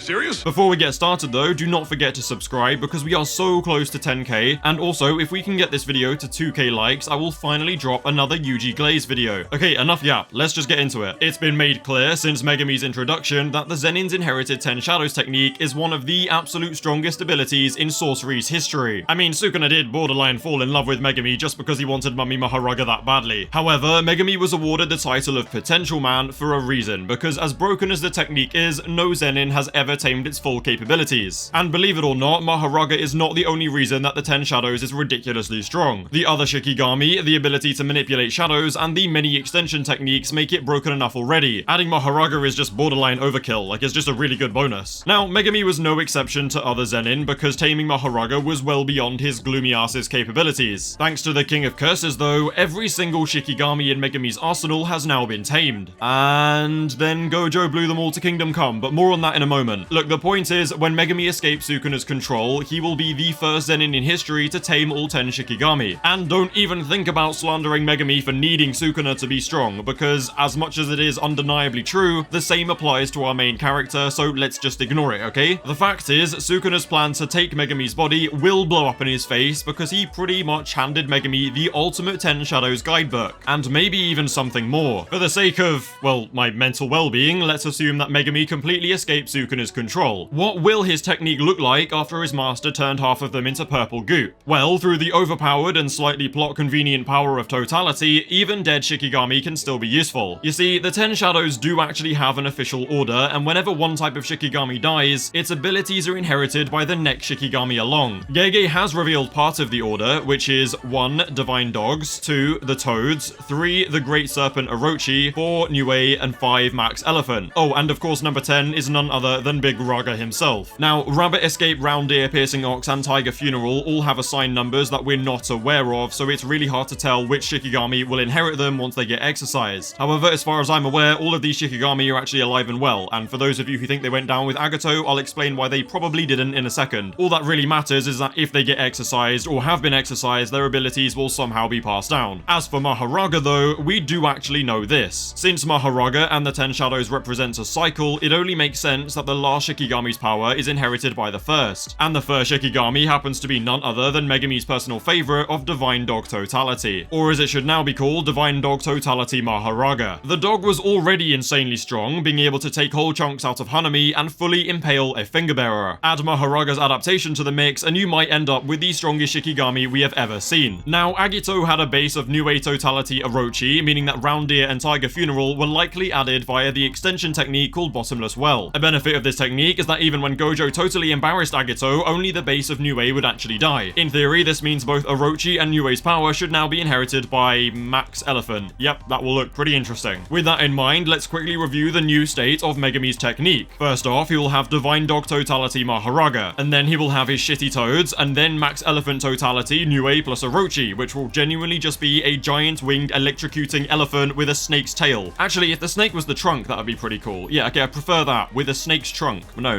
with the elephant we'll have... Okay, look, stick the snake onto the elephant's face. Rabbit Escape, Round Ear, Piercing Ox, and Tiger Funeral are all the Shikigami that follow, and they should all be alive and well. To put it very simply, Sukuna and Gojo's combined fatherly efforts has left Megumi with every single Shikigami unlocked and 2 totality powerhouses, one of them being a Divine Dog Maharaga combination. Yeah, I can't lie, 10 Shadows might actually be a top 3 technique. The only problem is whether Megumi can actually use it as well as Sukuna did, but I have a theory which pretty much clears that up. So now, let's recap everything Sukuna did to push the 10 Shadows shadows to its full potential. I mean, the first one is so simple that even Hikari could understand it. Maybe, if he tried really 2 hours later. really hard. Big cursed energy equals big Shikigami. Simple as that. Having loads of cursed energy means the Shikigami are just much stronger, you can summon multiple at once, and use a range of advanced applications. Sukuna demonstrated his insane skill when he partially manifested divine dogs against Yorozu. Now, doing this does make the Shikigami weaker than normal, but because they're part shadow, they gain increased range and they can't be fully exercised. Sukuna also used Bottomless Well to add multiple other 10 Shadows abilities to Nue Totality in order to create Merge Beast Agito. Now, perhaps the most broken ability that Sukuna taught himself was the ability to only manifest the Shikigami's technique and use it for himself. He manifested Maharaga's Wheel to shoulder the burden of adaptation, and he manifested Max Elephant's Water to use a piercing blood move. Now, with what we know of Yuji Itadori, it's almost guaranteed that Sukuna's cursed energy and innate skill will engrave itself into Megumi's body. Sukuna has been controlling Megumi for months and has been using Jujutsu at its highest level for a lot longer than he did with Yuji. So it follows that Megumi's amount of cursed energy will increase dramatically in addition to his skill with the 10 Shadows technique. And this will all be seen once Megumi finally becomes independent again, and no, I don't need to discuss how that will happen, you just need to trust that it will, okay? Now, please bear in mind that Sukuna was literally fighting Satoru Gojo with a very carefully calculated plan, meaning his options and resources were very limited to that plan. Megumi, however, won't have these limiting factors. So in theory, Megumi could learn to manifest all of the 10 Shadow Shikigami's abilities for his own use. In my opinion, it's this specific application and gaining some of Sukuna's cursed energy that is easily the most broken part of Megumi's awakening. I mean, just think about it. He could manifest Nue's lightning and pretty much just be base Kashimo. He could manifest Max Elephant's water just like Sukuna did. He could manifest Round Ear's healing to heal himself and others. And finally, he could also shoulder the burden of adaptation, just like Sukuna. Having all of those techniques is already broken enough, and that's literally just one way of using the technique. Need I really say any more than this? And as if unlocking the 10 Shadows' full potential wasn't enough, Gege's insane ass decided to give Megumi a domain expansion too. The way I see it, if Sukuna's innate skill and cursed energy engraves itself into the host body, then it follows that the same applies to his skill with domains. Actually, we know that it does because Yuta and Gojo soul swapped so that Gojo could engrave his insane barrier strength into Yuta's body. Now, since Megumi, unlike Yuji, already had an incomplete domain before being fingered by Sukuna, it makes sense that Sukuna is the reason he finally completes it. First off, Sukuna has expanded Malevolent Shrines many more times as Megumi than he did as Yuji. I also don't think it's a coincidence that Gege made Megumi's domain incomplete and open. I don't see any reason why it needed to be incomplete in the first place, but even then, I don't see why an incomplete domain had to be presented as open instead of just in a barrier with no sure hit. It feels like such an obvious setup for Megumi returning, having completed his domain by adding a sure hit while keeping the barrier open, and it would be all thanks to Sukuna. So add an open barrier Chimera Shadow Garden to the full potential of 10 Shadows with Sukuna level cursed energy, and you are left with a top 3 sorcerer probably ever. Then there is the matter of Shrine. If Yuji got Shrine from being Sukuna's vessel, then I see no reason for Megumi to be any different. Not only would that make Megumi even stronger, but it would also have insane implications for the story. Since Kenjaku was recently reinstated as Kamo clan head but died, it means that his son, Yuji Itadori, is the next in line to inherit the Kamo clan throne. Coincidentally, Yuji also has the Kamo signature blood manipulation technique of blood manipulation. Okay, I don't know why I said it twice. Blood manipulation. And as we all know, Yuji Itadori also has Sukuna's Shrine. Yuta is the only relative of Gojo that's known to us, and is also currently inheriting Gojo's body, so an argument can be made that Yuta is the new face of the Gojo clan. Following the recent comments made about Rika, I believe she will forge the same vow as Yuta did in Volume 0 to give Yuta his copy techniques in exchange for her life. Basically, I think Yuta, who represents the Gojo clan, will regain Shrine alongside the Six Eyes and Limitless. Now, Megumi is literally already Zenin clan head with the 10 Shadows technique and potentially with Sukuna's Shrine. Yuta, Yuji, and Megumi are the characters Gojo constantly claims will surpass him. Well, them and Hikari, but fuck it.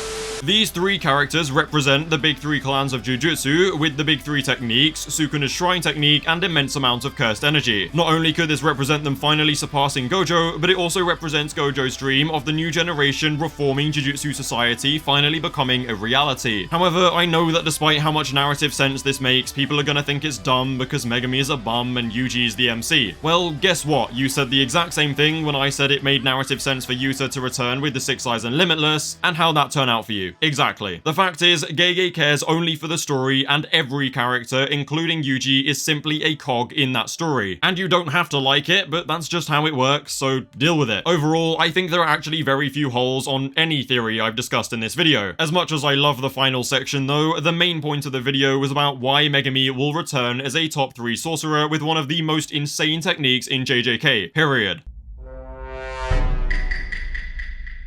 You guys have been requesting this video for a while now, but I wanted to wait for chapter 259 before I actually made it. And man am I glad I did, because we have learned so much more about Sukuna's flames in that masterpiece of a chapter. So now, as requested, you're finally getting another Yuji Itadori theory video, which is piled high with Yuji glaze. However, not only am I going to share my theories on what Yuji's shrine will actually look like, but I'm also going to show you guys why Yuji's version of shrine will be far superior to Sukuna's. It's been a good while since I've glazed Yuji this much, so let's just get right into it. In chapter 257, Sukuna confirms that Yuji has his shrine technique. Although I don't know why Sukuna's acting like such a genius for figuring it all out when Gojo literally said this would happen to both Yuji and Sukuna at the beginning of the story. Yet another example of Sukuna being a fraud. Anyway, we see Yuji use cleave, only it looks very different to when Sukuna uses it, since we see little scissors and guidelines drawn onto the target. Sukuna then gives us a very important piece of information which strongly suggests that Yuji's shrine will actually be significantly different from Sukuna's. According to the fraudulent one, the sorcerer's personality and the era the sorcerer is born in can also cause a significant difference in how the technique works. In the TCB translations, Sukuna actually says it causes a sizable disparity, meaning the difference in the technique can be considered unequal or unfair. Simply put, Yuji's shrine can be better than Sukuna's. So with that established, let's get into how the modern age and Yuji's personality will evolve Yuji's shrine technique to be even better than the King of Curses. Sukuna's shrine is now confirmed to be centered around cooking, specifically cooking with Heian era equipment. And I shouldn't have to explain that it also reflects Sukuna as a person because of his obsession with eating and cooking. However, this does not necessarily mean that Yuji's shrine is going to be cooking themed too, since it will reflect his mindset instead of Sukuna's. Then again though, Yuji has also been eating fingers and cursed objects throughout the entirety of Jujutsu Kaisen to get stronger, so maybe it is cooking. Well, including cooking, I have come up with 3 theories about what Yuji's shrine technique could look like, which I'm now going to share with you. For the first one, we're going to stick with the cooking theme and focus a lot more on how the modern age will make it shit ton stronger. My theory basically goes like this. Sukuna is that 82-year-old grandfather who has had the same first generation iPhone for a decade and still can't figure out how to flip the camera. Yuji, on the other hand, is the grandchild who actually has a functioning brain and has the latest phone. A phone that old geezers would kiss their teeth at and then start monologuing about newspapers or some shit. Sukuna's cleave and dismantle are based off a type of knife I assume was used for cooking back in the Heian era. Yuji's cleave, however, is represented via these new scissor lines. Being a more modern utensil, it makes sense that Yuji would have this as his slashes rather than old-ass knives from 1,000 years ago. Now, scissors are definitely different to knives, but how does that make them better? Well, when you use a knife, you choose where you want to cut and then you cut down from one direction. And from what we've seen in the manga, Sukuna slashes work much the same way. Sukuna slashes generally travel from Sukuna and then slice through the target from one direction. If the target is as tough as Gojo, Yuji, Ryu, Yuta, or maybe even Maki, then it will be unlikely to cut through, and that's when Sukuna uses cleave. Scissors, however, create a type of pincer effect where one blade is forced in from each side. So I imagine that Yuji's cleave, and maybe later his dismantle, will actually apply a slash on each side of the target, and this will create that pincer effect with a greater force than a slash coming from only one direction. And it's also a lot easier to continuously cut with scissors as opposed to a knife where you basically just have to reset with every slice you make. Now, I do also have a really good theory about Yuji's flames, but we're going to talk about that after the next 2 ideas of what Yuji's shrine could be, since it's linked to a really big point that I make later in the video. Now, one alternative theme to cooking was actually suggested a few times by viewers, but I really liked it, so I chose to expand on it, and that theme is movies. Cooking is Sukuna's thing, and with Yuji's shrine supposedly adapting to his personality, I'm not sure cooking really works. After all, he did hate having to eat the fingers, and didn't really sound like a fan of eating his half-brothers either. In the early story though, Yuji had a great interest in movies. I mean, Gojo trained him with a movie marathon, his bond with Junpei was built on their mutual interest in movies, and if I had a penny for every time Yuji mentioned human earthworm, I would be Gojo level rich. So yeah, movies do represent Yuji's own person a lot more than cooking does in my opinion. The cleave guidelines could very easily be editing cuts, and he could even have something totally different to flames, like sound or light. Hell, even electricity would make sense for a modern age sorcerer. In fact, if you want to get really deep into it, it's kind of already been hinted at. Todo's false memory flashback and Choso's weird dream breakdown thing were both presented like a movie. Also, shout out Eternal Flame for making an April Fool's video on this, but Sukuna did also take time out of his fight with Maharaga just to show us how much he hates popcorn cinema. No, what?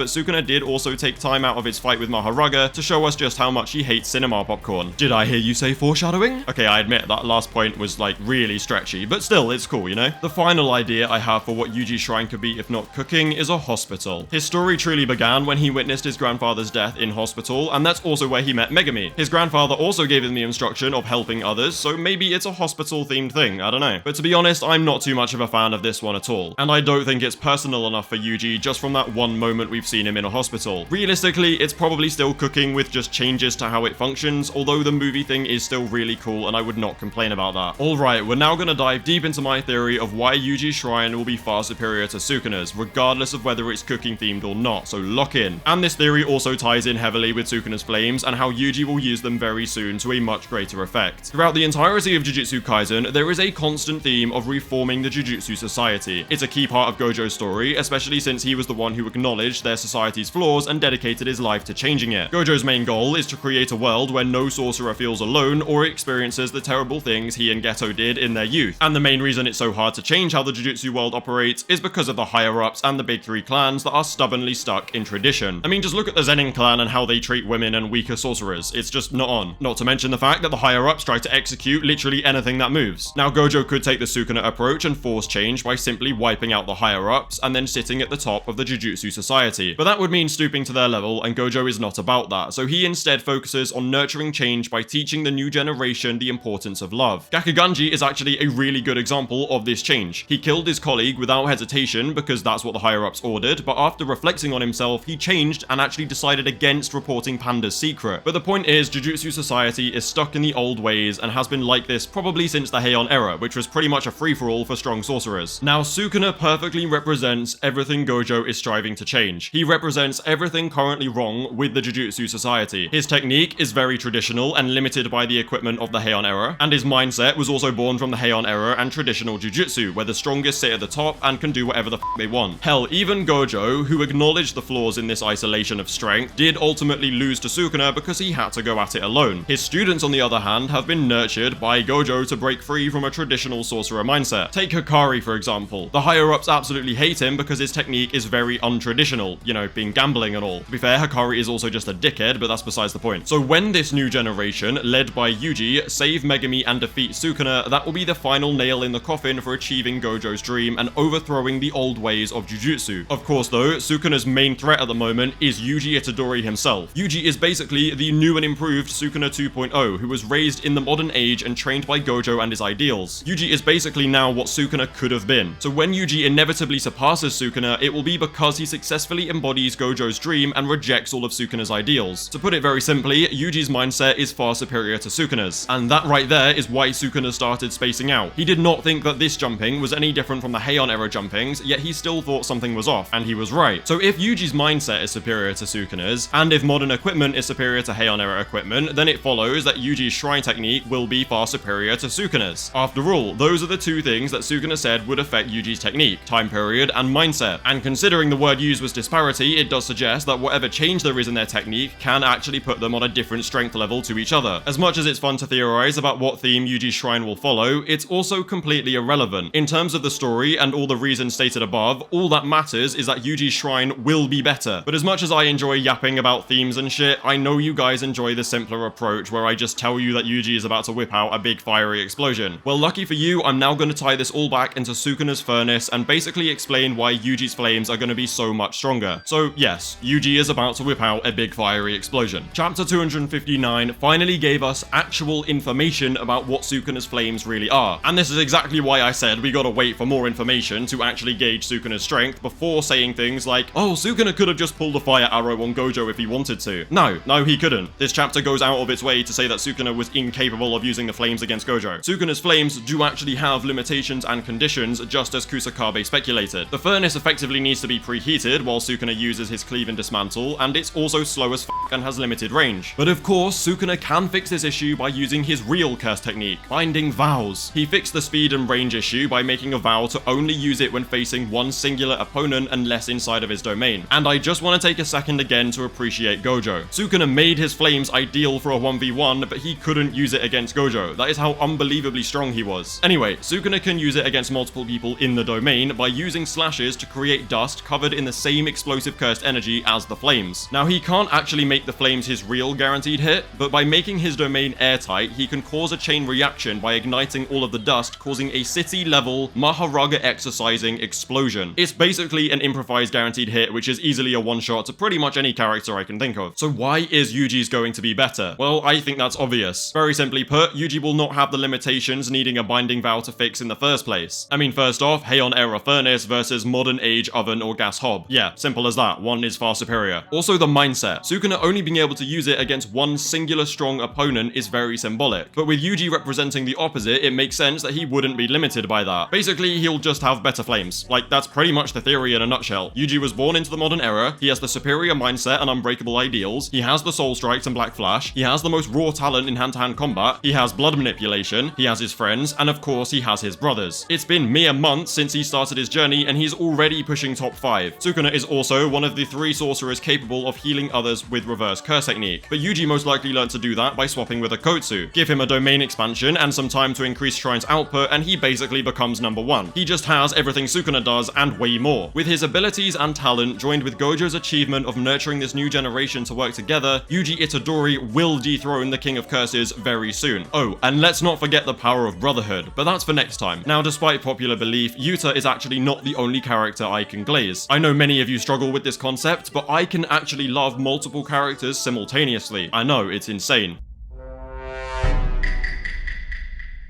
Not once since starting this channel have I missed an upload, until this weekend. And of course, the 1 week I was away from home, Gege decides to drop the most insane Yuta chapter in all of JJK. I have been itching to talk about it and supply you guys with your weekly dose of Yuta glaze. However, for the first time in the history of this channel, I will not be mindlessly coping when I say that Yuta Okkotsu may genuinely be the strongest sorcerer to ever walk the earth. There are so many crazy things that happened in chapter 261, and I guarantee you haven't noticed most of them yet. So lock in, because in this video we are gonna cover why Yuta is the strongest, how he will survive past 5 minutes, how Yuta is secretly as and how Sukuna is about to get a massive power-up. So let's go. We are gonna start off by looking at just how insanely broken Yuta Okkotsu is for these next 5 minutes. For the first time ever in Jujutsu Kaisen, a character has gained a power-up that genuinely puts them in the same tier as Gojo and Sukuna, if not higher. 99% of this mentally deficient fanbase can at least agree on the fact that Gojo and Sukuna are in a league of their own, and that they are both miles above even the number 3 character in the verse, who I thought used to be Yuta Okkotsu. And of course, some rare specimens think that NBA Kashimo can actually beat Gojo, but I don't include donkeys in my statistics, so we're gonna ignore that. The only valid argument would be Takaba, and he doesn't really count because he's Takaba. Anyway, for the next 5 minutes, Yuta Okkotsu has got access to the 6 Eyes, Limitless, Jacob's Ladder, Shrine, Foresight, Sky Control, Orbiting Shikigami, Cursed Speech, Reverse Curse Technique, and an Infinite Void Domain. Not to mention that Yuta Okkotsu has now mixed his own insane skill with Gojo's memories and muscle memory. Of course, these memories should act as a guide for using Limitless to the fullest with blue punches, blue speed, blue max output balls, reversal reds, infinity, and of course hollow purple. It's a bit like what Gojo was saying to Toji about having a user's manual passed on. Now, Satoru Gojo was considered the second strongest in the entire verse with just the 6 Eyes and the Limitless technique, and Ryomen Sukuna was considered the strongest in history with just Shrine and a near endless pool of cursed energy. Yuta now has both Limitless and Shrine, plus the 6 Eyes, and a user's manual that came with it. How the fuck are you gonna tell me that Sukuna can beat that, especially in his current state? Actually, no, screw that. How are you gonna tell me that 20-finger Sukuna with Maharaga even beats that? Because I don't think he can. Yuta has the information that Gojo didn't have on Sukuna, and he came prepared for Malevolent Shrine, and has a full output Jacob's Ladder attack that will not only seriously damage Sukuna, but would also one-shot Maharaga. Oh wait, Jacob's Ladder doesn't even matter anymore because Yuta can just throw a hollow purple. The real question now is what is going on with Yuta's domain. Now, we saw Yuta pull Infinite Void out against Sukuna. Yuta called it Infinite Void and made Gojo's hand sign, suggesting that this is Yuta using Gojo's domain as opposed to his True and Mutual Love domain. And this either means that Infinite Void replaced True and Mutual Love, or Yuta actually has access to both. Replacement is very unlikely though, since it would mean Kenjaku actually used Geto's domain against Yuki, and as much as I am a fan of this theory, the name Curse Womb Profusion sounds sounds a lot more suited to Kenny. Let's also not forget that Kenjaku can swap out the guaranteed hit of his domain just like Yuta can, meaning it's much more likely to be Kenjaku's actual domain that he used. What would be very cool though is if Yuta can actually mix the two domains and have infinite void as well as his swords. Now if this would be more effective, you may wonder why he didn't use his normal domain and just make limitless the guaranteed hit. Well, my theories explaining this are that A, Gojo's domain is just significantly more refined, B, Yuta cannot use limitless in the domain if it's assigned as the guaranteed hit, and C, Yuta's limitless sure hit may operate completely differently to Gojo's. So overall, it is probably safer just to use a more refined infinite void instead of his own domain. Also, let's be real, if he can use the swords in his domain, then he's even more broken than we thought he was, and I think that would just be a little bit overkill. You know, in case you didn't think he was too powerful already. Of course, Yuta or Gojo is currently facing the King of Binding Vows, so the question remains of how the fuck Yuta is gonna beat a full power malevolent shrine. Well, the narrator suggests that Yuta has identified a solution to the open barrier, which makes it sound like he's gonna do something crazy, but I don't really think he'll even need to. From a mixture of observing Gojo's fight, accessing his memories, and being in his body, Yuta should be able to adjust barrier conditions and make it last 3 minutes again. He should even be able to shrink it into a basketball-sized barrier like Gojo did, because he has access to Gojo's memories of being inside the prison realm. And all the barrier should need to do is hold out for 99 seconds, since that's how long Malevolent Shrine lasted before. When Sukuna previously opened his domain against Yuji and Choso, it lasted for 99 seconds before collapsing. So in theory, all Yuta's barrier should need to do is be able to withstand 99 seconds of being exposed to Malevolent Shrine, and yeah, that sounds pretty damn easy if he managed to do it for 3 minutes before. Well, I say he, it was Gojo, but Yuta is now Gojo, so it's basically Yujo. You get what I mean.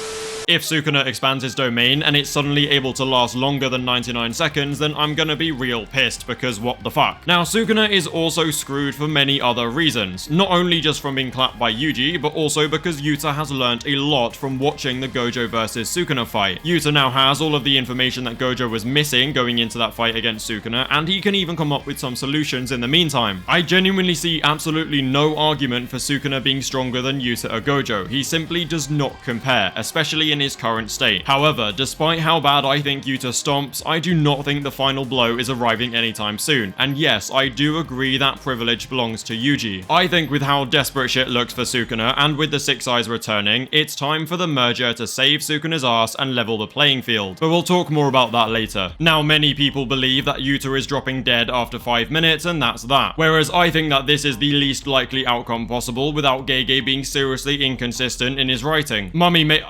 Mei explains that Kenny CT requires constant use, which equals death after 5 minutes. Kenny CT has intermittent use, which equals delayed death after 5 minutes. And finally, Kenny CT is a one use, meaning no death after 5 minutes. However, Mei also adds that if it is a one use technique, Yuta will lose copy after the 5 minutes ends and remain in Gojo's body as a Six Eyes limitless user. And to be completely honest with you, I have no idea where she pulled this from. I do not understand it at all. Now, I will explain in a second why option 1 is completely impossible, but first I wanted to introduce the possibility that all 3 outcomes are wrong. Mei's analysis of the situation assumes that the 5-minute time limit will remain, and she also only considers outcomes based on how body swap works as a technique. As I'll explain in a second though, I think it's a real possibility that the time limit gets extended or even completely removed. First off though, let's discuss why Kenjaku CT cannot be a constant use technique. It's very simple. Kenjaku would also drop dead if this was the case. Opening his domain would equal curse technique burnout, which would equal no CT, which would equal death. Again, constant use would equal running out of curse energy, would equal death. And again, constant use equals can't use multiple curse techniques at once, which equals no curse spirit manipulation or gravity. I think I've made my point very clear. Unless Gege wants to flush continuity down the drain, this outcome is completely impossible because it makes absolutely no sense for Kenjaku. Having an intermittent curse technique where you've got to occasionally top it up also sounds dumb as shit and would make for a very unsatisfying conclusion. If it's a one-time use though, I don't understand why Yuta would lose copy after the 5 minutes ends. One time means one time. It's not like stopping copy will affect what's already been done. Why would he then lose his original technique? Kenjaku is capable of maintaining his innate technique and even a curse technique carried over from the previous host. So it makes no sense for them to reach this dumbass conclusion. I genuinely have no idea how Mei got here. What we're gonna discuss now though is the possibility that Mei is just dumb as shit and Yuta can actually fully remove his time limit. There are actually two reasons why I think Yuta can extend or remove the time limit after swapping bodies. The first is simply because the Six Eyes may allow him to hold the connection for much longer. And the second is to do with the binding vow that Yuta made at the end of JJK Volume 0. Yuta made a vow resulting in the release of the curse on Rika's soul, and since then, Yuta has only been able to fully manifest Rika for up to 5 minutes. However, we know from kenjaku that body swapping actually nullifies all the binding vows made in the previous body, and this means that the time limit may actually lift altogether, although I will admit this theory is a little bit stretchy. If the time limit can be removed, or if Yuta can find a way to live until copy recharges, I think it will be possible for him to actually return to his original body the same way that he got into Gojo's. And of course, if Yuta does return to his original body, I would be a very big fan of him taking the Six Eyes with him. Depending on how the body swap technique works in terms of the soul, we may also be able to idle transfigure Gojo's body to fit Yuta's soul, meaning that we can actually have our normal looking Yuta Okotsu back with the Six Eyes. Brian actually said something about keeping the body's box closed when he swapped souls in order to prevent the body from changing shape. So I am curious if Brian can actually open that box and effectively idle transfigure Gojo's body to look like Yuta Okotsu. As I said earlier, Sukuna will get absolutely stomped in this fight, but then save himself with Tengen and the merger. Yuta Gojo, Yuji Itadori, and Aoi Todo are definitely way too much for Sukuna to handle right now, which I think means we're finally gonna take an actual dub. It's round 2 for Yuta and Yuji versus Sukuna, and this time I think they are going to successfully tear Megumi away from Sukuna. Honestly, God knows what kind of soppy waffle Gege will pull out to give Megumi his motivation back, but it is gonna happen. And I have a very small feeling that the final nail in the coffin for that moment will be a Straw Doll Resonance. After all, the only one left to make a big return is Nobara Kugisaki. Anyway, awakened Yuji, Yuta Gojo, and a fully awakened Megumi with Divine Dog Totality Maharaga will stand against Sukuna's new form. Being without a vessel, Sukuna will potentially merge with Tengen himself and use Tengen as a new vessel. I think there is a very real possibility that the merger with Japan actually never happens, since people do forget that Tengen evolving and also losing control could actually become a world-ending threat even without Kenjaku's merger. Of course, this is all just rush speculation about how it could happen, but my main point is with the Six Eyes reappearance, I believe Tengen will become very important very soon. Okay, moving on to a slightly less relevant, yet still very exciting theory of mine. After getting his plan approved by Gojo himself, Yuta finally asks Gojo about his heritage. He explains that Uro called him a Fujiwara, but Gojo confirms that he is definitely a Sugawara. Gojo then seems to suggest that they could possibly both be right, which would potentially mean that Yuta is from both the Fujiwara and the Sugawara clans. One of them then brings up the fact that the Sugawara and Fujiwara clans were actually on very bad terms, which supports this very weird theory of mine. Now, in theory, the Sugawara clan became the Gojo clan, what with Gojo being related to Sugawara Michizane, and with Sugawara actually being a Six Eyes Limitless user. My theory is that in much the same way, the Fujiwara clan actually became the Zenin clan. I mean, think about it. We know that the Gojo and Zenin clan also didn't get along. Mai Zenin also had the exact same curse technique as Yorozu, who was a sorcerer taken in by the Fujiwara clan all the way back in the Heian era. Both the Fujiwara and Zenin are known for seeking out strong techniques and bringing them into the clan so that they can create a strong future generation of sorcerers. And by this logic, Mai would have inherited construction due to Yorozu joining the clan, and this would make Yuta part Gojo and part Zenin. I have no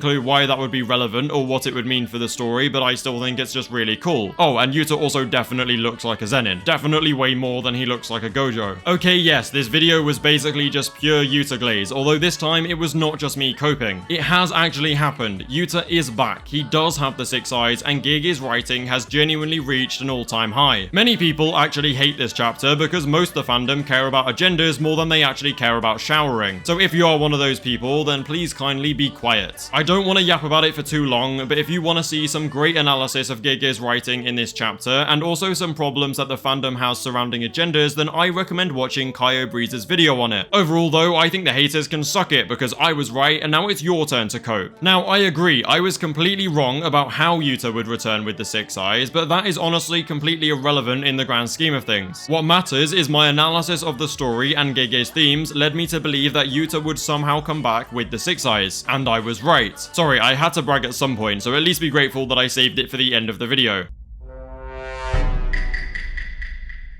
This is easily the most fun, creative, and outright insane JJK theory I have ever constructed. And yes, I am well aware that I say that every single time, but this time it's different. At first, I thought this theory was just fun, but not realistic, until I actually connected all of the dots and realized that Gege genuinely foreshadowed JJK's ending right at the beginning of the story. Or more specifically, I believe that Satoru Gojo actually predicted Jujutsu Kaisen's ending all the way back in chapter 32.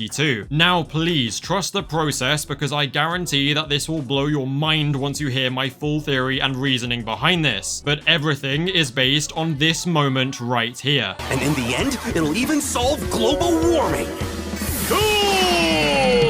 At the time, it just seemed like one of many dumb Gojo moments. But after reading the Culling Games and the current events of JJK, I came to the realization that this random dumb Gojo moment isn't actually random at all. It's way too specific to be random, and it's also closely related to one of JJK's biggest plot points. Actually, that's a massive understatement. It's scarily close to one of JJK's biggest plot points. And yeah, I realize that I must sound like a total crazy person right now, so how about I cut the yap and dive straight into the theory?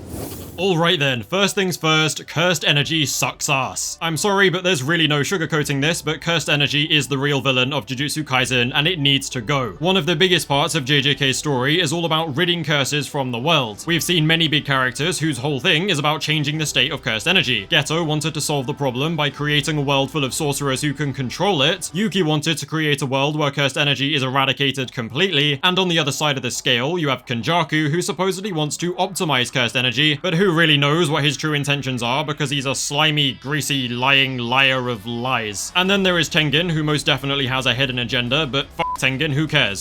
Sorry, I've got a lot of pent-up aggression towards Kenny and Tengen for the whole Yuki thing, but I'll try and stay on topic, okay? My bad. The point is, the theme of removing cursed energy, and cursed energy being the cause of all their problems, has been a key part of Jujutsu Kaisen from day one. I mean, hell, even the idea of Toji escaping cursed energy and earning his freedom from both the Zenin and the Chains of Fate are heavily tied to this theme. I genuinely don't see an ending where cursed energy isn't removed for good because of how prevalent Gege made that very theme. However, I can admit that just a handful of characters whose story is based on freeing the world from curses doesn't necessarily mean that that has to happen in order for us to get a satisfactory ending. The real reason I think cursed energy absolutely needs to go is all thanks to Kenjaku, and that's where shit gets really crazy.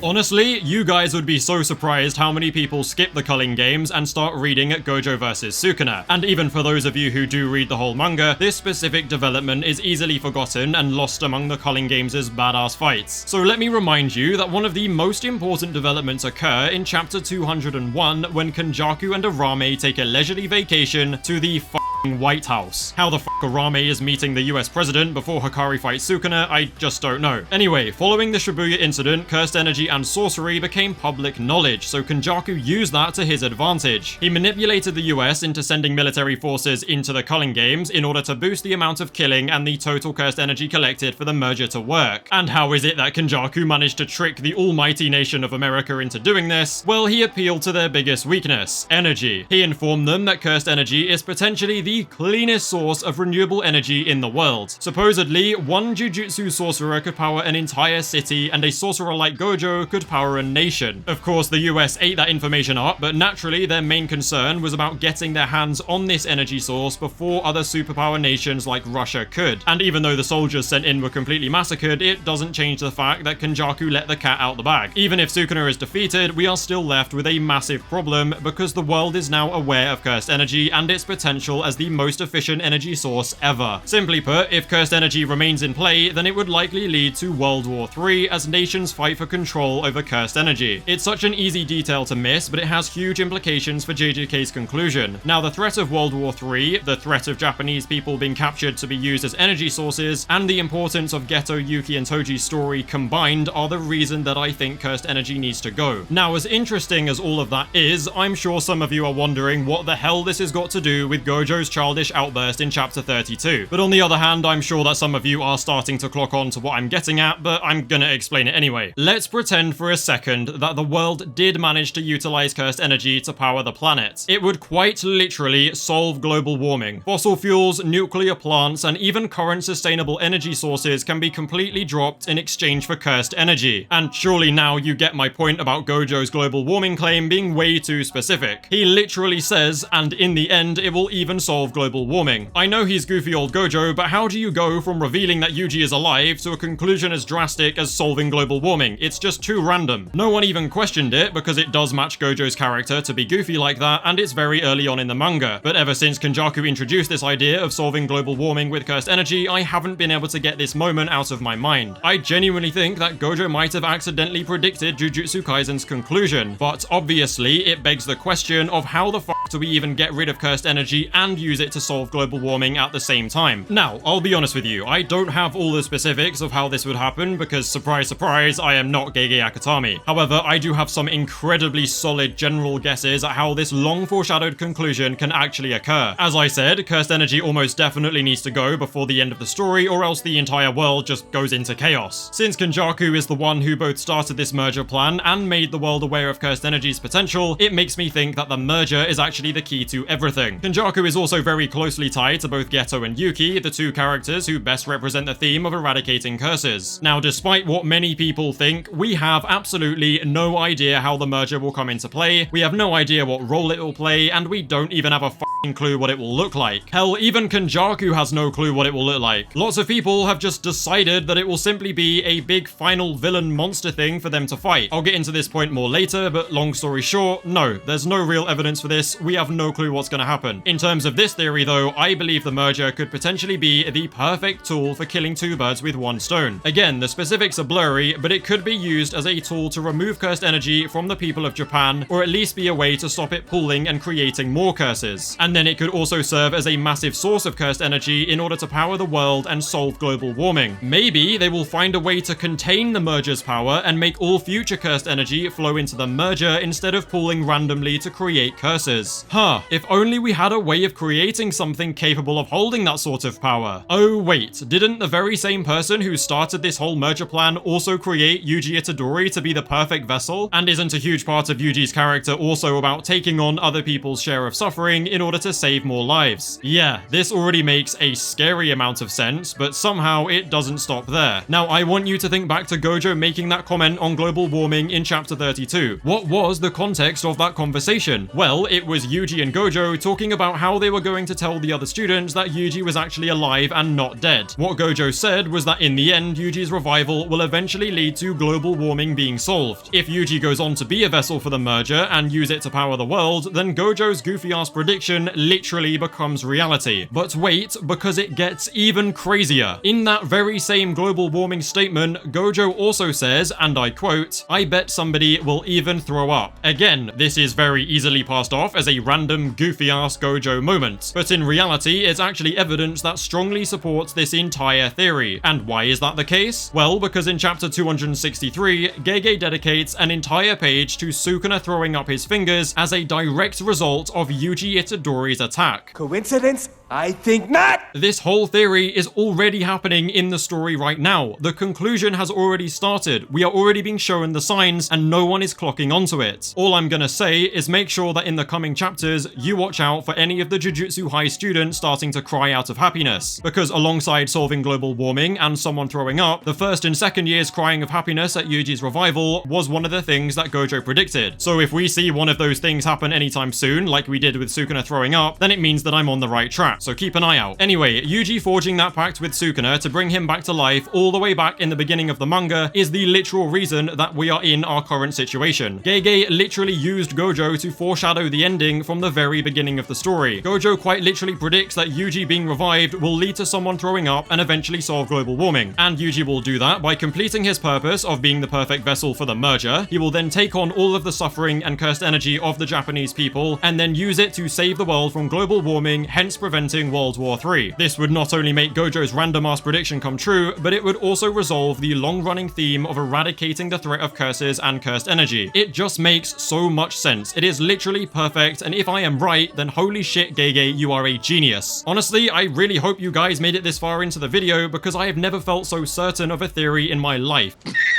It feels like I have actually spoiled Jujutsu Kaisen's ending for myself, but who knows, maybe I just got lost in the source. Okay, now that I have finally shared this theory in its entirety, I want to quickly address some counterpoints I'm sure that people will try and make. Now, for some reason, lots of people have just decided that the merger will be this big final boss that they all have to fight. But there is literally no evidence for this, along with there being no real narrative reason, considering that Sukuna is already an impossibly strong final boss. Compared to the evidence I've collected for this theory, no other option really has any backing to it. And remember, just because you don't like something doesn't mean that Gege won't do it. He doesn't really care what we want, he just wants to write the story that he set out to tell, and I respect him massively for it. I'm aware that the same logic applies to what I think, but I don't tend to complain about much, so it's fine. I'm not gonna deny though, I could just be dead wrong, and that's okay. Still, I think most people will definitely love this theory and share my vision. At the end of the day though, we are just gonna have to wait and see. Also, to be clear, no, I don't think this is gonna overshadow anything to do with Sukuna and Yuji. Sukuna and Yuji, and Sukuna in general, is just a completely separate story. What I'm talking about now is the final conclusion that wraps up the overarching theme of cursed energy being the major problem. This isn't really going to predict anything that's happening with Sukuna, it's just about the actual ending, like the ending. Also, I do apologize if this video was a bit complex or hard to follow, but I did my best to make sure that it was as structured and simple as possible. I just kept getting new ideas and my head got real messy while writing this, but I do think I included everything that I wanted to say. Hopefully it comes across as a lot easier to understand once it's been edited and fine-tuned. I really love this theory and I think it's easily my best work, so I really hope you guys enjoy it as much as I do.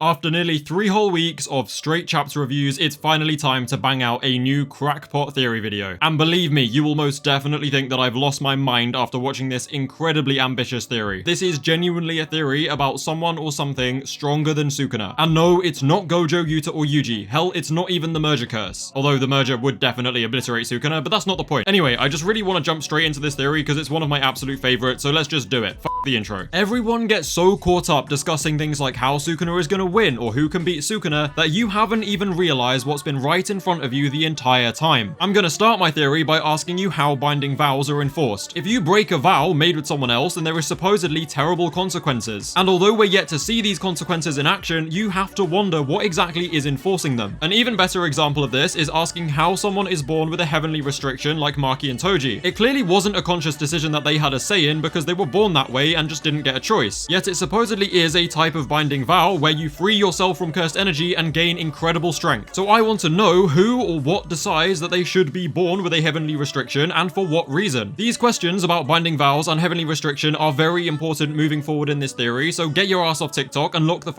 in for some crazy ass ideas coming right up. When you stop and recall all of the major events and plot points in JJK, you will realize that everything is insanely convenient, but not in an arse-pully way, since characters like Tengen actually do discuss the fact that many of these things are very conveniently linked together, and the word Tengen uses to explain these conveniences is fate. Now, fate is a word that is tossed around a lot in fiction, especially in anime, and it is very rarely taken literally. However, I do believe that in Jujutsu Kaisen's case, it should be taken a lot more literally than it normally would. So what I have done is carefully compile a list of key events, characters, and statements, and identified how this so-called fate very literally and deliberately links everything together. Simply put though, I believe there is an unseen higher power which has been pulling all of the strings of Jujutsu Kaisen for a very long time. And I believe that this higher power, or fate, is tied very heavily to cursed energy, since some people do forget that cursed energy is the true villain of Jujutsu Kaisen and not Sukuna. First, we have Tengen and Kenjaku, two very closely related characters from before the Heian era. Their origins and backstories are complete mysteries to us, but we do know that they probably have the most knowledge on cursed energy out of anyone in the whole verse. And no, that doesn't mean the most knowledge on Jujutsu, it just means the most knowledge on cursed energy as a whole. Tengen explains that themselves, the Six Eyes, and the Star Plasma Vessel are all very closely tied together by this so-called fate. Kenjaku basically decided he was bored and wanted to prevent Tengen from merging with the Star Plasma Vessel so that she would go all doolally and want to destroy the world or some shit like that. To be honest, I don't really understand it, but you get the point. Tengen, no merger, evolve, become world, become dangerous, everybody dies. Some shit like that, you know? However, a very mysterious trait called the Six Eyes is always there to ensure that a Star Plasma Vessel merges with Tengen in order to prevent Tengen's evolution. Now, Tengen needs this merger roughly every 500 years, and conveniently, a Six Eyes limitless user is also born every 400 to 500 years that we know of. Kenjaku even went out of his way to kill Six Eyes users and Star Plasma vessels at birth, yet they both still appeared at the day of the merger. It's painfully obvious to me that this is no mere coincidence. It's clearly very deliberately and purposefully planned. Tengen calls it fate, but I believe a better description would be the influence of an unseen higher power. It could be a literal god, but it also could potentially be the manifestation of cursed energy itself, since cursed energy seems to be the very thing tying these events together. For over 1,000 years, Kenjaku fought, killed, and sealed many Six Eyes users and Star Plasma vessels. Yet he still failed to break free from fate's plan since the merger always seemed to go ahead anyway. But one day, everything started to change all at once for a completely unknown reason. Satoru Gojo, the strongest Six Eyes limitless user since Sugawara Michizane, was assigned the job of ensuring Tengen's merger with the Star Plasma vessel Riko Omanai. But this time was very different to every other merger, because for the first time ever, it was actually prevented. Toji Fushiguro,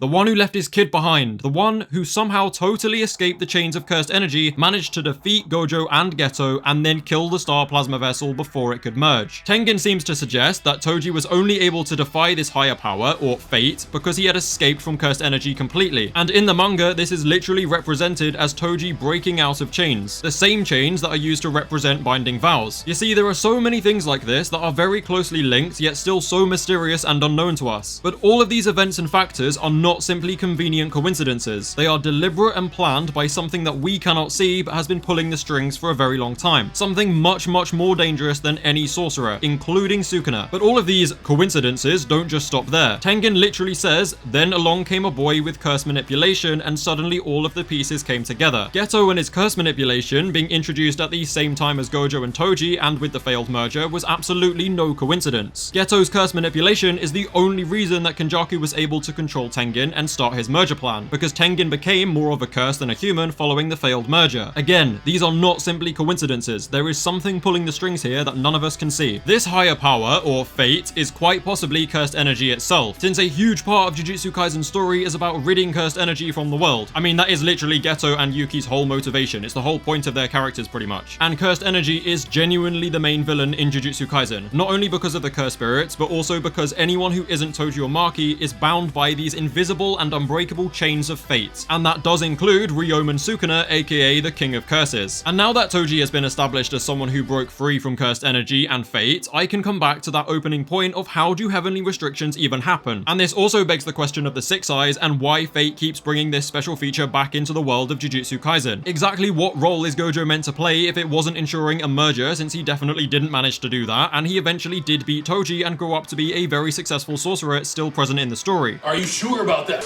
Okay, maybe not present anymore, but actually, no, that's a lie. He is present. What are you guys talking about? He's very much present. You know he is. Oh, and let's not forget that all of this does effectively lead back to Kenjaku's merger plan, and I have a few ideas about the merger's significance in the story, although I'm gonna come back to that in a bit, since this video is about Sukuna getting f***ed and not Kenjaku. Sorry, Kenjaku, I love you, but, you know, this is about Sukuna, so f*** off. On the topic of Sukuna, let's finally get him involved in this theory and show how there is something in the Jujutsu Kaisen universe that is most definitely more dangerous than he is. It's very clear to me that some form of higher power can and has been pulling the strings and influencing everything going on in Jujutsu Kaisen. In order to escape from fate, one must completely escape from cursed energy, something that both Toji and Maki have achieved. Sukuna, on the other hand, is famous for being the king of curses and having the highest amount of cursed energy out of anybody. So unless you have panda level intelligence, you should realize that having the most cursed energy makes you the exact opposite of having the least cursed energy. And therefore it makes sense that Sukuna is the one who is the most tightly bound by the chains of fate. Sure, Sukuna is definitely the strongest sorcerer in history, but ironically he is totally at the mercy of this higher power called fate. Fate and binding vows are both represented by chains, and Sukuna, being the king of curses, is heavily restrained by those chains, which convinces me that his ending will be him locked up inside of Yuji forever. It's a very fitting end for an incredibly evil being whose only desire is to satisfy their boredom. The amount of satisfaction it would bring me to just know that Sukuna has to sit there day after day tied up inside Yuji being bored out of his mind. It's amazing. Of course, there is also the possibility that this higher power is a literal god or a sentient manifestation of cursed energy which has total control over other beings with cursed energy. There could be an actual entity that enforces things like binding vows, creates heavenly restrictions, and influences the birth and appearance of things like the Six Eyes and Star Plasma Vessels. I think the best way to put this is to just say imagine that Sukuna is the father slash the dwarf in the flask, and that the higher power called fate is the truth from Full Metal Alchemist Brotherhood. Some will definitely call this idea dumb, but are you really gonna tell me that all of this mention of fate and all of those conveniences in the story like the Six Eyes, the Star Plasma Vessel, Toji, and Geto are simply coincidences? No, there is no way. And if they were simply coincidences, Gege would not draw attention to this by making Tengen constantly talk about them. I think these are very obviously pieces of a much bigger picture. A picture so big it makes Sukuna look very small and insignificant, and a picture that makes Kenjaku and his merger a lot more significant, along with the idea of finally ridding the world of cursed energy, which is what I'm actually going to discuss now. Now, the merger is likely going to play a huge role in Jujutsu Kaisen moving forward. However, my opinion on what the merger's exact role is has changed a fair bit since realizing that some unknown higher power is actually influencing all these events. We have been led to believe that fate influenced everything until Toji broke the cycle by being freed of cursed energy. But what if that wasn't the case at all? Again, it comes back to the question of how does one be born with a heavenly restriction? I think it's entirely possible that when fate decided the time had come, it influenced the birth of Toji Zenin with a heavenly restriction and the birth of Suguru Geto with curse manipulation. It's no coincidence that all of these factors came into play all at the same time. And if fate did dictate the introduction of Toji and Geto, then it suggests that Kenjaku's merger plan is actually something that needs to happen. Even Tengen said that all of the pieces suddenly conveniently came together for Kenjaku, allowing his merger plan to work. So if the merger is going to serve a purpose beyond absolute destruction, then what exactly would that be? Well, to be honest, I don't know, but I do have multiple different ideas, and you guys can basically just go into the comments and tell me which one you like better. One idea could be that following Sukuna's defeat, Megumi will actually use the merger curse to somehow remove cursed energy from the world and achieve Geto's true goal. Another idea is that Kenjaku and Tengen both could have known more about cursed energy and this so-called higher power than they actually let on, and the merger is a way to let it manifest, almost like a vessel. Or perhaps Sukuna and Yuji will serve as a vessel for the merger, which is definitely a more popular theory and one a little bit less related to this theory, although it's a great idea nonetheless, so I thought I'd just chuck it in there. My point is, the merger's purpose is still very much unknown, but it is clear that fate has ensured that it will happen for whatever reason. I don't want to overcomplicate the point of this theory, so don't worry too much about this next part because it's totally batshit crazy and just hella stretchy, but I kind of like to throw those parts in, so just ignore it if you want to. Considering we know next to nothing about their origins other than that they are both from well before the Heian era, it could be that Kenjaku, Tengen, or both of them have actually been the ones pulling the strings the whole time. They may know so many things we don't, and there could actually be some secret ulterior motive to the Tengen merger. And yes, I think it's totally justified to believe that Tengen was in on Kenjaku's plan the entire time. She kept unknown secrets from us and Yuki. She conveniently fumbled breaking Kenjaku's domain for Yuki. She also deliberately chose not to bother merging with another Star Plasma Vessel and actually allowed herself to evolve into a curse. So either she's completely f***ed us all over, or she is just a monumental idiot. But again, that's not really the main point to this theory, so don't go thinking about it too hard. Okay, I realize this is a very different and out there theory compared to normal, but I really do believe it needs to be talked about more. My goal was not to convince you that there is a literal god or god of cursed energy which controls everything, although I do believe that is a genuine possibility. It was more about pointing out how this higher power that Tengen calls fate is clearly heavily influencing every part of Jujutsu Kaisen's story. When you connect the dots, you realize that everything is linked together in a huge web. What? Okay, that doesn't really make sense, but you get what I'm trying to say. It all links together a little bit more than everyone realizes. There is an external influence setting things up to achieve an end goal, and everyone with cursed energy, especially Sukuna, is bound by these unbreakable chains of fate. The only two people that we know of who have escaped these chains are Maki and Toji, because they have achieved Geto and Yuki's goal of completely escaping cursed energy. It's a bit like Eren and the Founding Titan influence events throughout their history in order to lead to a certain outcome. If this higher power has plans for Sukuna though, there is literally nothing he can do about it. The King of Curses is simply nothing compared to a literal god of curses. Now, this theory is kind of complicated and was very hard to write, but I did my best trying to emphasize the important points. I have no clue what the end goal is or where we're going from here, but I just wanted to draw attention to the often overlooked themes of fate, and how the biggest mystery is actually cursed energy itself, in addition to cursed energy being the real villain of Jujutsu Kaisen. I am 110% certain that the series will definitely end with successfully hopefully ridding the world of curses for good. But yeah, the whole point of this video is basically me just saying I think there is a higher power or a god that is controlling everything from behind the scenes, and it's about how pointing out that Sukuna has the most cursed energy and is the king of curses. So if anybody is going to be restrained by the chains of fate, which are very heavily tied to cursed energy, then it would be Ryomen Sukuna. It basically means his ending is pretty much set in stone and there is nothing he can do about it. So unless Sukuna whips out an anti-fate technique from the Heian era, I do not think there is any way he can possibly escape from his true destiny of being locked up inside Yuji for the rest of his life. With the amount of cursed energy he has and being titled the king of curses, there is absolutely no way he can battle the chains of fate.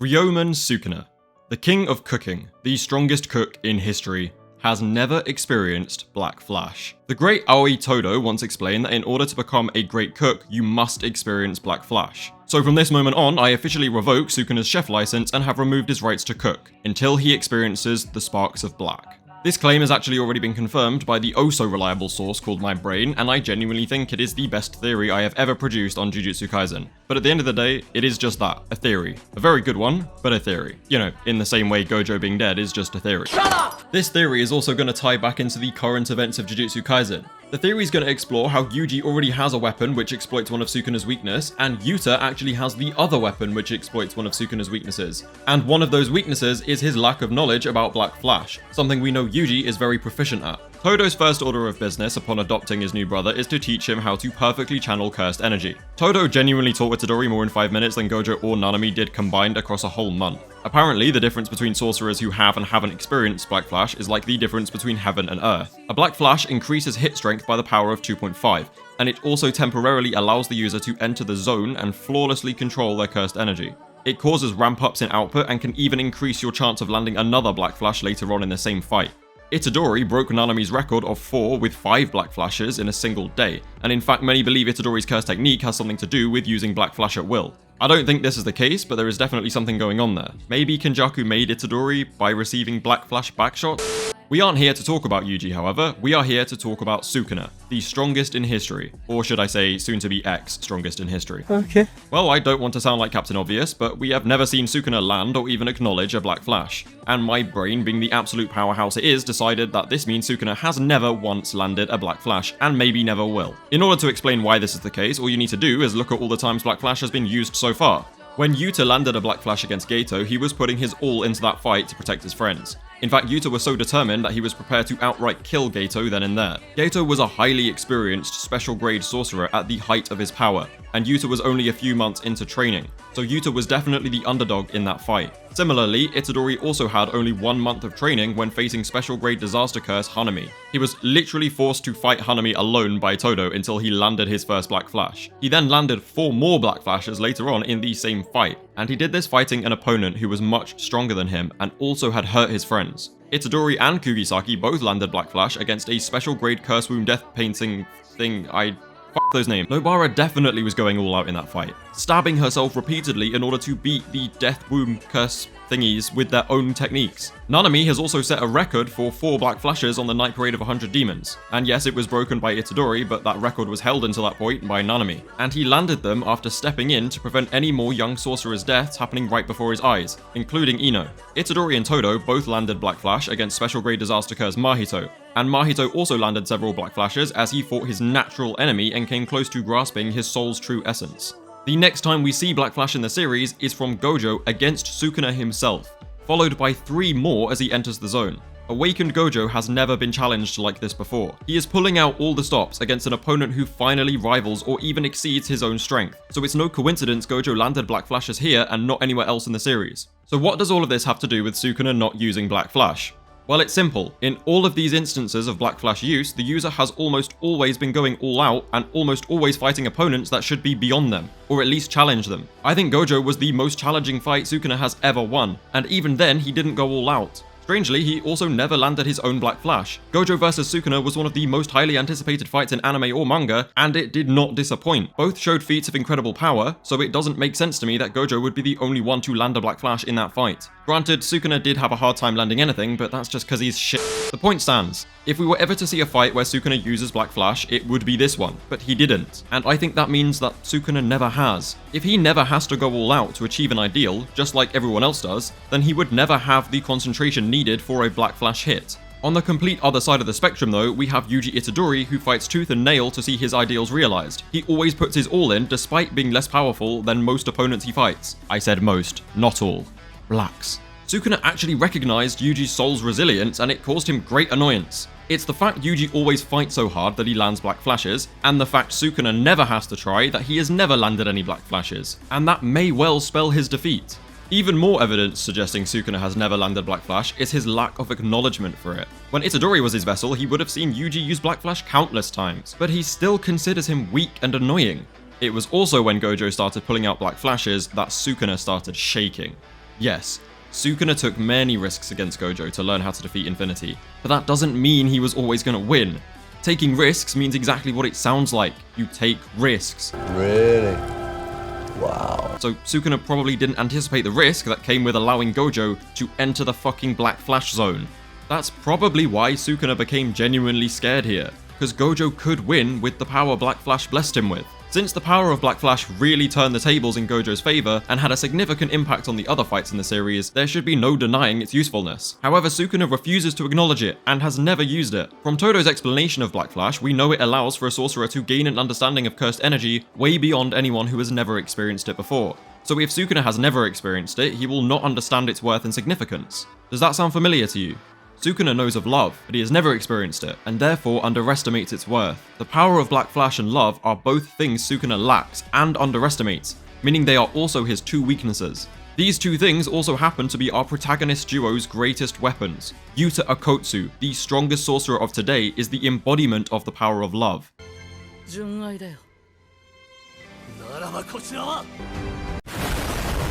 Yuji Itadori and his indomitable soul is the embodiment of the power of Black Flash.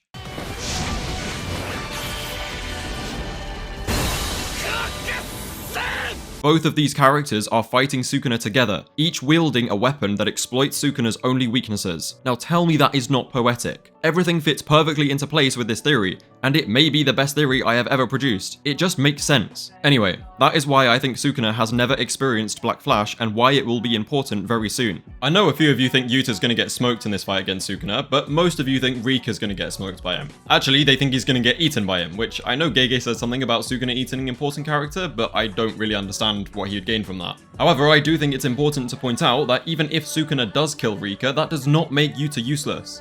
All of Rika's power originally came from Yuta. All that cursed energy came from him. Again, this is just a theory, but it's very possible that upon losing Rika, Yuta actually gains all of the power Rika stored and becomes completely unstoppable. I know there are also theories circulating about Yuta getting a 6-eye transplant, which I don't... Yeah, the point of this video is not to talk about whether Yuta can beat Sukuna or not. I've already made a video about that. It's about what advantage Yuta and Yuji have over Sukuna. Yuji's being his indomitable soul and the power of Black Flash, and Yuta being the power of love. Both of these things that Sukuna does not understand. And if you think of Yuta's weapon as being the power of love, then there is surely nothing that can drive him further to beating Sukuna than if Sukuna kills the person he loves. Based on what we've seen so far in Jujutsu Kaisen, I think it's very justified to say Sukuna is just going to cut them all down and win, no problem. But if you really look at it, Yuta and Yuji are the two that make the most sense to bring down Sukuna, obviously with the help of all of their friends. But in terms of actually exploiting his weaknesses and finding a way to beat him, it is both of these characters, the main character and the one intended to be the main character, that will be able to do it. I think that makes perfect sense. I really hate Sukuna. Really? Wow. But he really is the strongest in history. A lot of you made fun of me for making a video before chapter 251 where I said that there's no way Maki is going to swoop down and end Sukuna. Well, joke's on you, because she didn't. Okay, she did. But it's Gege behind the wheel of this clown car manga, so his dear Sukiwuki is 10 billion% fine and dandy. I don't know how, probably through some means of more Megumi abuse, but we're not here to talk about that today. What I want to talk about is what comes next, because Sukuna still has a game changer to reveal. However, it won't be much of a reveal since I, the strongest nerd in history, have already worked out exactly what Sukuna's technique is, and holy shit, it's broken as hell. No matter how much you hate Sukuna, there is no denying that he is the king of cooking. Because when he finally reveals this technique, our guys are going to clock how badly they f***ed up. So without any more waffle, let's see what Ryomen Sukuna is truly capable of. One very important thing that chapter 251 told us is that dismantle and cleave are actually in fact part of Sukuna's innate technique. We also know this because the slashes are the guaranteed hit of his domain. So if dismantle and cleave are his actual technique, then what is the mysterious black box? While Sukuna takes the piss out of Jogo, he mentions that he won't do anything petty like explain his technique, right before opening the black box of arse-pulls. This suggests that the box is actually his curse technique, yet so is dismantle. So how does that work? Well, it's possible that dismantle and cleave are an application of his true technique, where he has made a binding vow to not require the Fuga chant to use them. It's also possible that the slashes are the reverse technique of his black box. In fact, I even once saw someone theorize that dismantle is simply throwing a really compact black box. This would low-key make sense because we do know that Gojo has a weakness for boxes, but also no. To be honest, this theory video does not rely on knowing that the box and dismantle are connected. All that matters is that we continue with the assumption that the black box is in some way Sukuna's actual innate technique. So now to talk about the real reason why you clicked onto this video. The reveal of Sukuna's black box technique. When rereading Jujutsu Kaisen for the 15th time this week, I finally managed to string some dots together and realize that we have already been told everything we need to know about Sukuna's true technique. For example, after staring at the word Fuga for 3 hours, wondering why I didn't know what the f this word meant, I finally clocked that it wasn't English. After another 30 minutes stressing that I don't know any Japanese, I remembered that Google Translate was a thing, which then told me that the word meant refinement, or at least the main definition was refinement. There were other words, but I thought this one was the most fitting. With this information, I started to realize that refinement was an amazing word to describe both Sukuna's character and his abilities. My theory is through means of refinement, Sukuna is able to transmute his cursed energy so it can have different properties. For example, making it sharp like a knife, hot like fire, cold like ice, or even into something like lightning. That's right, Sukuna is the Avatar. Okay, that was a joke. Please don't leave. You see, I say it's a joke, but now that I think of it, that isn't even a bad theory. Like, Gege literally gave him arrow tattoos all over his body, and he can kind of— Shut up! Okay, fine. I know I was going way off topic. Right, where were we? Ah, yeah. Have you ever noticed how most of Sukuna's greatest weapons involve cursed energy being refined so it has a certain trait? We've seen him use dismantle and cleave constantly, and we've seen a form of fire ability 3 times in total. He also had a cursed tool called Kamatoke, which is basically Thor's hammer from Wish, and he had another cursed tool in the Heion era, which could probably earthbend or some shit. He also owns a mysterious ice-wielding femboy who adores him, and he tolerates them for some reason. Now all we need to do is connect the dots. Sukuna constantly wants to push himself to be the best possible Jujutsu sorcerer he can. He cuts absolutely no corners and even goes to means like destroying his own body to have extra arms, mouths, and eyes for optimized output and effectiveness. But why stop there? Sukuna also likes to carry at least 2 cursed tools around, and drag Arame around with him, and honestly it just seems like major overkill. But not to Sukuna. Now, if you recall, no one can outright use multiple cursed techniques at once.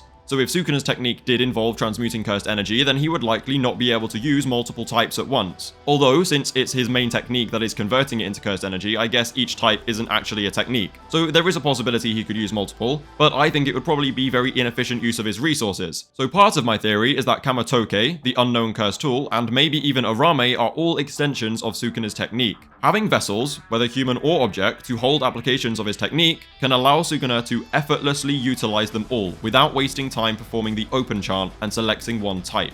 Also, don't be confused. Me theorizing that Arame is an extension of Sukuna's technique as some sort of vessel is a very stretchy part of this theory as well, and not really one you need to focus on if you don't want to. I think the rest of it is what's more important. Either way, the idea of extending all of his abilities into weapons so he can utilize them all at once sounds like a very Sukuna thing to do, because he does just love overkill.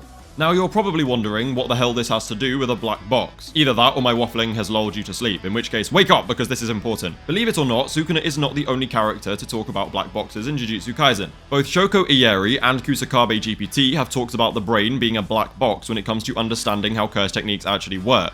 And believe it or not, what they actually refer to is a black box system, which I have recently learned is not a literal black box. A black box system is simply an unknown process which converts an input into an output. For example, you may run a line of code and receive an output or a result without actually understanding how the program achieved it. In Jujutsu Kaisen terms, your prefrontal cortex, the area responsible for curse techniques, has a black box system of its own. You provide an input, being cursed energy, and then the brain completes an unknown process, leaving you with a cursed technique, the output. So it is my belief that Sukuna's technique involves opening the black box in order to understand the processes involved in cursed technique creation. And this is very fitting since Sukuna's pursuit for Jujutsu knowledge is a massive part of his character. It makes sense that he would be able to gain secret knowledge that other people don't have access to. Let's just look at the fight with Jogo. At the end, he chanted Fuga and Open before mimicking Jogo's fire technique. I think it's literally as simple as him examining the process involved in the technique's creation and then refining his cursed energy to replicate it. In fact, the only thing about this idea I find doesn't quite add up is the fact that Sukuna actually used flames before this point in Jujutsu Kaisen.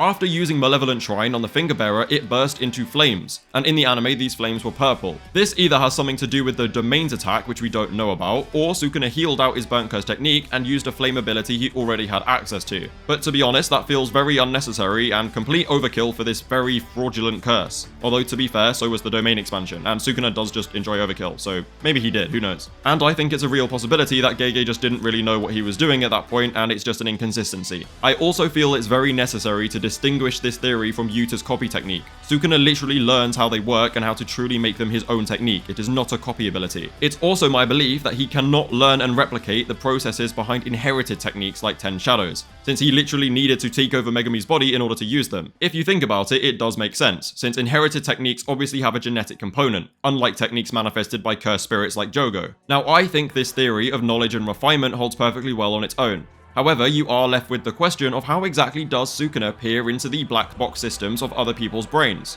Well, if you're like me and want to dig a little deeper, then we're going to add even more to this theory, and I think this is a very interesting part. It's actually my favorite, and I think it makes perfect sense, although you don't have to listen to it. This theory holds perfectly well on its own, and you can just stop here. But if you want to learn a little bit more, then I really suggest watching this, and my next video, because it's going to cover this topic very strongly. And it's all about the soul. The soul is a very important theme in Jujutsu Kaisen. What with Mahito's idol transfiguration, Yuji's indomitable soul, and even his new ability to strike and potentially swap with the soul. Now, I am actually going to make a completely separate video about how Yuji acquired this ability very soon, but this is Sukuna's video, so we're going to focus on him. Yeah, that's right, I've adapted and become the very thing I swore to destroy, a f***ing Sukuna glazer. Okay, time to go jerk off to a Rame, I guess.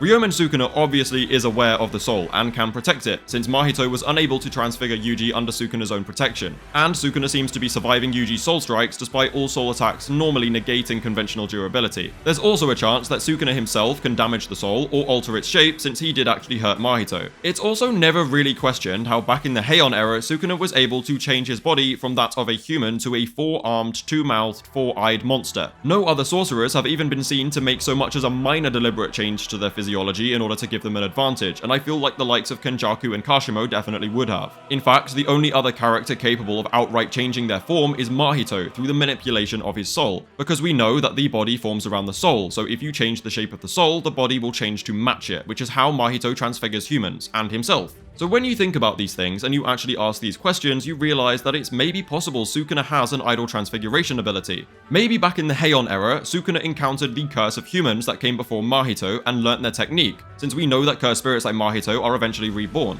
Regardless of how he acquired this technique, however, it's strongly suggested that Sukuna is aware of and can at very least manipulate his own soul, which in turn allows him to change his body. A potential theory involving Sukuna's technique and the soul lies in his supposed ability to literally peer into or communicate with the soul of others. When Mahito first tried to transfigure Yuji Itadori, Sukuna and Mahito's souls conversed in Sukuna's own innate domain, and in the domain, Sukuna then attacked Mahito, which left lasting effects, meaning that he did actually damage his soul. Sukuna also conversed with Jogo to pay his respects after killing him, and he did the same with Kashimo. Now, one thing this suggests is that the soul actually can be sustained after death, at least for a short period of time, which is also supported by Geto momentarily fighting against Kenjaku in Shibuya train station. Strangely though, Sukuna was not at the airport after Gojo died, suggesting that the Six Eyes may somehow protect Gojo's soul from entry, or Sukuna didn't want to for some reason. It's been shown by Mahito and Kenjaku in the past that altering the shape of the soul to in turn alter the brain can allow full access to new curse techniques. So maybe Sukuna forces his way into other people's souls,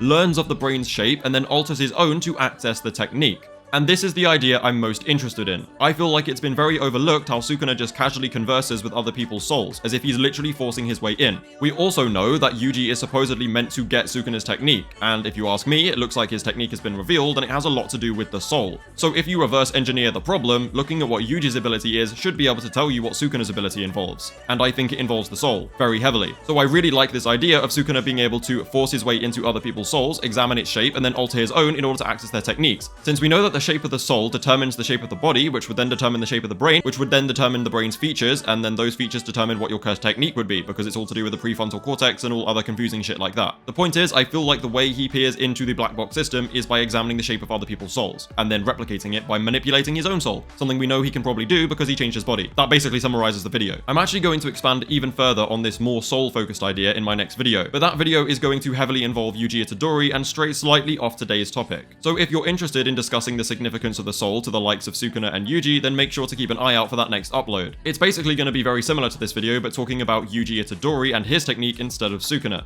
I'm 99% certain that Sukuna's curse technique will be properly explained in the upcoming chapters, so I figured now was a good time to throw my final thoughts on Sukuna's abilities out there. Remember though that this is just a theory video, so please do share your own thoughts and theories in the comments below.